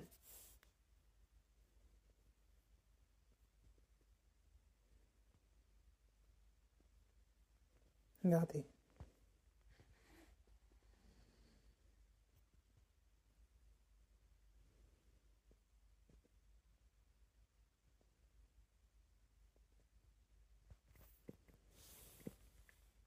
Il faut vraiment comprendre cela. Dans Jonas 1, la parole de Yahweh, Jonas 1, verset 1, la parole de Yahweh apparut à Yona, fils d'Amittai, en disant, lève-toi, va à Ninive, la grande ville, et crie contre elle, car leur méchanceté est montée jusqu'à moi. Il fallait crier contre cette ville. Mais oui. Et le Seigneur voulait envoyer le prophète pour qu'il avertisse ce peuple. Non pas pour que la sentence arrive tout de suite. Non, il fallait avertir ce peuple. Le prophète est comme une alerte, est comme, entre guillemets, la sirène des pompiers qui alerte au loin. C'est comme un cri. Il faut qu'on entende pour être averti. Parce que si on n'entend pas le cri, comment pourra-t-on être averti? Il faut qu'on entende. C'est comme une alarme, vous savez, les alarmes d'incendie, alarmes, peu importe, là, les alarmes qui avertissent les gens, là, comme quoi, les alarmes de voiture, alarmes dans les maisons, tout ça, là. Mais ça nous avertit qu'il y a un problème, c'est dangereux, il faut réagir, là. Et bien, les prophètes, c'est pareil, ce sont des alarmes. Ils avertissent qu'il faut réagir. On entend leur voix, ils crient, ils font mal aux oreilles, mais il faut entendre parce que c'est urgent. Quand le prophète arrive quelque part, c'est souvent pour avertir que quelque chose est sur le point de se passer et que si tu ne changes pas, voilà la conséquence. Ce sont des crieurs de Yahweh, voilà. Ce sont souvent des gens qui cassent les oreilles aux autres. On n'aime pas les écouter parce qu'ils rabâchent les autres. Mais quand ils parlent, c'est Yahweh qui parle par leur bouche. C'est pour avertir le peuple parce qu'il l'aime. Il aime l'humain. Et ça, il faut bien comprendre ça. Et regardez ce que Yona a dit. Regardez ce que Yona a dit. Quand on voit encore Yona a dit. Yona, quand il entra finalement, après tout ce qui s'est passé, après sa désobéissance, tout ça, Yona se leva et alla à Ninive selon la parole de Yahweh. Or, Ninive était une grande ville devant Élohim de 3 jours de marche. Yona entra dans la ville et commença par y marcher toute une journée. Il proclamait et disait: encore 40 jours et Ninive sera renversée. Cet homme-là proclamait et disait. Donc déjà dans une grande ville, on vous dit. Donc c'était une ville forcément qui était commerçante. Il y avait du monde. C'était comme si vous parliez d'une ville comme Paris. Admettons, hein, une grande ville. Et cet homme-là marchait dans la ville, il tournait dans la ville. C'est un homme qui était marcheur, qui criait. Donc forcément, il parlait fort. Et il disait encore 40 jours. 40 jours. Et Ninive sera renversée. Encore 40 jours. Et répétez cette phrase, et répétez cette phrase. Donc les prophètes ne font que crier, répéter. Il faut qu'on les entende. Donc ils osent la voix, ils osent le ton. Ce sont des hommes de caractère. On le voit même juste par rapport à la mission de Yona, simplement. Et ces hommes-là, les hommes de Ninive, on vous dit au verset 5, Yona 3, verset 5, ils crurent en Elohim, ils proclamèrent un jeûne et se vêtirent de sacs depuis le plus grand d'entre eux jusqu'au plus petit. Voilà. La parole toucha le roi de Ninive. Il se leva de son trône, ôta son manteau, se couvrit d'un sac et s'assit sur la cendre. Voilà, etc., etc. Donc vous voyez que le Seigneur, s'il n'avait pas envoyé Yona, si Yona n'avait pas répondu à l'appel du Seigneur, cette ville serait renversée. Mais Yahweh a demandé à ce prophète-là d'avertir ce peuple-là que s'il ne se repentait pas, il y allait y avoir il y aurait une destruction en fait. Le Seigneur a fait ça, quand on regarde bien la parole, il a fait ça à chaque fois. Sodome et Gomorrhe, il a regardé s'il y avait des justes. Il n'y avait pas de justes. À part Lot, voilà, qui voulait faire sortir avec sa famille. Sinon, le reste là, c'était arrasé. Le Seigneur avait attendu. Babylone, c'était pareil. Il y avait beaucoup de terres comme ça, c'était pareil. Oui. Le monde, là, avant le déluge, là, c'était pareil. Jusqu'à ce que Noah construise l'arche correctement, qu'il fasse rentrer sa famille, c'était pareil. Il fallait effacer. Il y avait un temps là où c'était la destruction. Toi aussi, dans ce temps-là, tu dois te préparer pour le temps du Seigneur. Que le temps quand il te dit prépare-toi à ma venue, il faut se préparer. Il ne faut pas attendre bêtement en fait. Il y a des gens, ils savent qu'ils ont le temps, mais non, ils perdent leur temps dans leur futilité à écouter des salades. Ils perdent leur temps plus avec des gens qu'il ne faut pas. Ils perdent leur temps à écouter des connaissances qui sont inutiles au lieu d'écouter la connaissance de Yahweh. Je ne parle pas des cours, jeunes enfants là, si vous écoutez. Vous devez d'abord lire la Bible en premier lieu. Ensuite, écouter les cours, les machins, les cours scolaires, tout ça. Il faut l'équilibre, hein, bien sûr, mais n'oubliez pas la Torah d'Elohim, votre Bereshit, hein, votre commencement, c'est la parole d'Elohim. Ce n'est pas les cours. N'oubliez jamais cela. Si vous mettez la parole, si vous mettez les cours avant la parole de Yahweh, ça veut dire déjà que vous faites déjà... Non, ça c'est pas l'ordre. Hein. L'école n'est pas une idole. L'école ne remplacera jamais la connaissance de Yahweh. N'oubliez jamais ça. Sans l'école, il y a des gens qui continuent à vivre, hein, mais sans Yahweh, on ne vit pas. Sans Yahweh, là, on ne va pas au ciel. Donc le but, là, c'est le ciel. N'oublions pas, le but, là, c'est la nouvelle Yerushalem. Le but, là, c'est Yeshua. Le but n'est pas d'être intelligent sur la terre. Ce n'est pas ça le but. Ça, c'est le but des humains. Notre but, c'est plus loin. On doit réviser parce qu'on doit avancer. Oui, on doit apprendre des choses de la vie de tous les jours, mais ce n'est pas ça qui sauve notre âme. Ne l'oublions pas. Et vous, parents, enseignez ça aussi à vos enfants. Rappelez-leur ces choses pour qu'ils prennent conscience que la vie ne s'arrête pas que sur les études. Il ne faut pas leur créer des idoles inutiles dans leur tête, là, disons qu'il faut avoir diplôme. Non.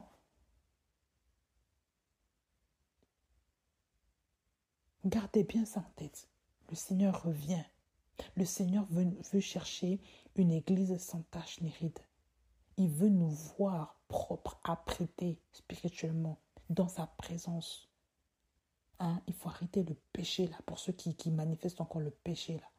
Il faut arrêter de s'exhiber sur les réseaux sociaux à faire n'importe quoi. Il faut arrêter ça. Le Seigneur n'aime pas ça. Vous, jeunes filles, vous aimez bien vous montrer votre corps, votre tête, vos maquillages. Vous aimez vous montrer charmante, sexy. Ce n'est pas bon. Ça, le Seigneur n'aime pas ça. Un rappel à toutes les jeunes filles là, qui aiment montrer leur corps toujours dénudé. Le Seigneur n'aime pas ça. Le Seigneur n'aime même pas que tu montres ton beau visage comme ça. Tout le monde te voit. Tu fais ça pourquoi? Pour que les gens te regardent? Ce n'est pas bon.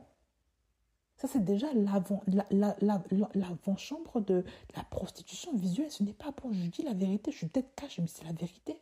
Pourquoi est-ce que tu te montres comme ça maquillée? Tu fais des vidéos juste pour mettre ça sur ta vidéo de profil devant les gens. Donc, les hommes peuvent te regarder comme tu as envie. Les hommes peuvent saliver sur toi. Je trouve ça normal. Ça, ce n'est pas correct. Il faut se préserver, il faut se cacher. Tu es la femme de ton mari, tu n'es pas la femme de tous les hommes. Et les hommes n'ont pas à te contempler. Voilà. Ma soeur, mon ami, voilà, tout ce que tu veux là. Ce n'est pas correct.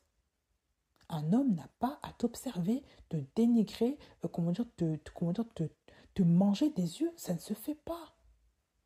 Il faut être sobre. Il faut arrêter aussi beaucoup de maquillage là. Tout ça, c'est pas normal. Vous croyez vraiment que le Seigneur aime ça? Ça, c'est la séduction qui est derrière tout ça là. Tout ce qui est overdose de maquillage, overdose de tresse, overdose de parfum, les choses, les marques, vous faites tout ça pourquoi? Quand vous êtes chez vous, vous n'êtes même pas habillé comme ça, c'est dehors vous faites ça. Ça veut dire que vous cherchez à attirer l'attention sur vous. Ça, ce n'est pas correct. Il faut une délivrance là. Mais oui.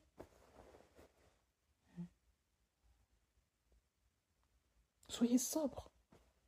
Pourquoi est-ce que je ne monte pas ma tête là? Voilà, même en vous parlant. Pourquoi est-ce que je ne le fais pas? Non seulement parce qu'il y a la liberté aussi d'être ce qu'on veut, être quand on veut et où on veut. Sans qu'on puisse juger notre tête. Mais parce qu'aussi, je ne veux pas que les gens me jugent par rapport à ma tête. Je ne veux pas que les gens me contemplent ou me dénigrent. Parce que je sais aussi qu'il y a des hommes qui se connectent juste pour regarder les femmes. Et parce que je suis la femme de quelqu'un, je suis mariée. Et je respecte mon mari et je veux le respecter. Et il faut respecter son mari, la Bible dit. Il faut être soumise. Et même sans ça, voilà, c'est lui qui doit me regarder. Ce n'est pas les autres hommes là-bas. Pourquoi faire? Et quand aussi on s'affiche devant les réseaux, forcément dans notre tête, on se dit qu'il faut qu'on soit acceptable. Donc il faut qu'on se maquille, il faut qu'on fasse un angle, il faut qu'on mette maquillage, il faut qu'on mette bijoux pour que les gens ne puissent pas nous insulter, pour que les gens regardent notre contenu parce qu'on veut. Non, ça c'est pas la Bible. Du coup, ça devient maintenant la chair. Ça devient maintenant, voilà, la contemplation du moi. Voilà, le m'as-tu vu, l'égoïsme, l'orgueil. Ça, ce n'est pas normal. Dieu, quand il veut transmettre un message, regardez, Elohim, là, il nous parle à travers sa parole, il nous parle audiblement. Est-ce qu'on le voit? On ne le voit pas. Pourquoi? Parce qu'il est humble, il est saint. Vous voyez ce que je veux dire? Je ne dis pas que je suis parfaite, ce n'est pas ça. Mais il faut comprendre aussi le message que je suis en train de dire là. On n'a pas à être révélé aux hommes. Ce qu'on doit entendre, c'est la parole.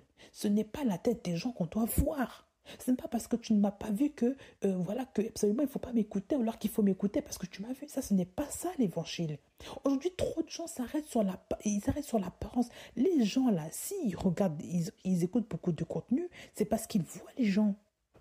Et parce qu'ils aiment regarder les gens, ils aiment contempler. Ah, tu es une belle femme. Oh, tu es un bel homme. Oh, tu es bien habillé. Oh, j'ai vu le mari, il est beau. Les enfants, ils sont beaux. Oh, tout ça, ils contemplent. Les gens aujourd'hui, ils aiment que ça. Ils aiment convoiter, ils aiment envier, ils aiment saliver sur les autres. Ils ne font que ça. C'est un monde de m'as-tu vu. Surtout de notre génération, là, c'est terrible. Ne faites pas ces choses, s'il vous plaît. Préservez votre famille, préservez vous-même, préservez votre mari, votre femme, vos enfants. Cachez-les, ne les révélez pas aux gens. Les gens souvent ont des mauvais cœurs. Les gens ont, comment dire, ils ont la haine contre vous quand ils vous voient. Et des gens, ils peuvent vous envier, vous jalouser inutilement. Mais oui, parce qu'ils vous voient. Ils vous dénigrent facilement. Et vous-même en faisant ça, en vous affichant tout le temps, vous faites vous aussi vous-même idole pour les autres. Parce que les autres, il faut que vous regardez. Donc c'est comme si il y a le pouvoir de l'attraction qui va se faire. Parce que les gens vous regardent et vous allez commencer à vous dire, je dois me montrer, je dois. Vous allez commencer à être orgueilleux devant les gens, commencer à vous sentir. Ce n'est pas de Dieu tout ça. Vous voyez pas qu'il y a un problème là? Ben oui, il faut se préserver. Femmes, maquillez-vous simplement. Hommes, cachez vos femmes, préservez aussi vos femmes. Et arrêtez je sais pas, de vous mettre toujours pam devant les réseaux pour montrer que vous êtes des belles personnes. Ça ne se fait pas. Même vous les hommes là. Pourquoi vous aimez toujours vous montrer comme ça, habillés, machin? Mais non, non, non. Arrêtez un peu, cachez-vous un peu, laissez les femmes tranquilles. Vous êtes mariés, c'est quoi le problème? Pourquoi toujours afficher vos têtes là? Ça, ce n'est pas correct ça là. Mais non, vous êtes mariés. Respectez aussi vos femmes. Arrêtez de vouloir toujours vous faire beau, beau, beau devant les gens. Chez toi, par contre, à la maison, tu ne fais même pas beau, même pour ta propre femme. Ta barbe là, tu ne l'arranges pas pour ta femme. Tu fais ça pour les autres femmes dehors. Tu mets beaucoup de parfum dehors pour les autres femmes. Pourquoi? Et on trouve ça normal. Que Dieu vous aide.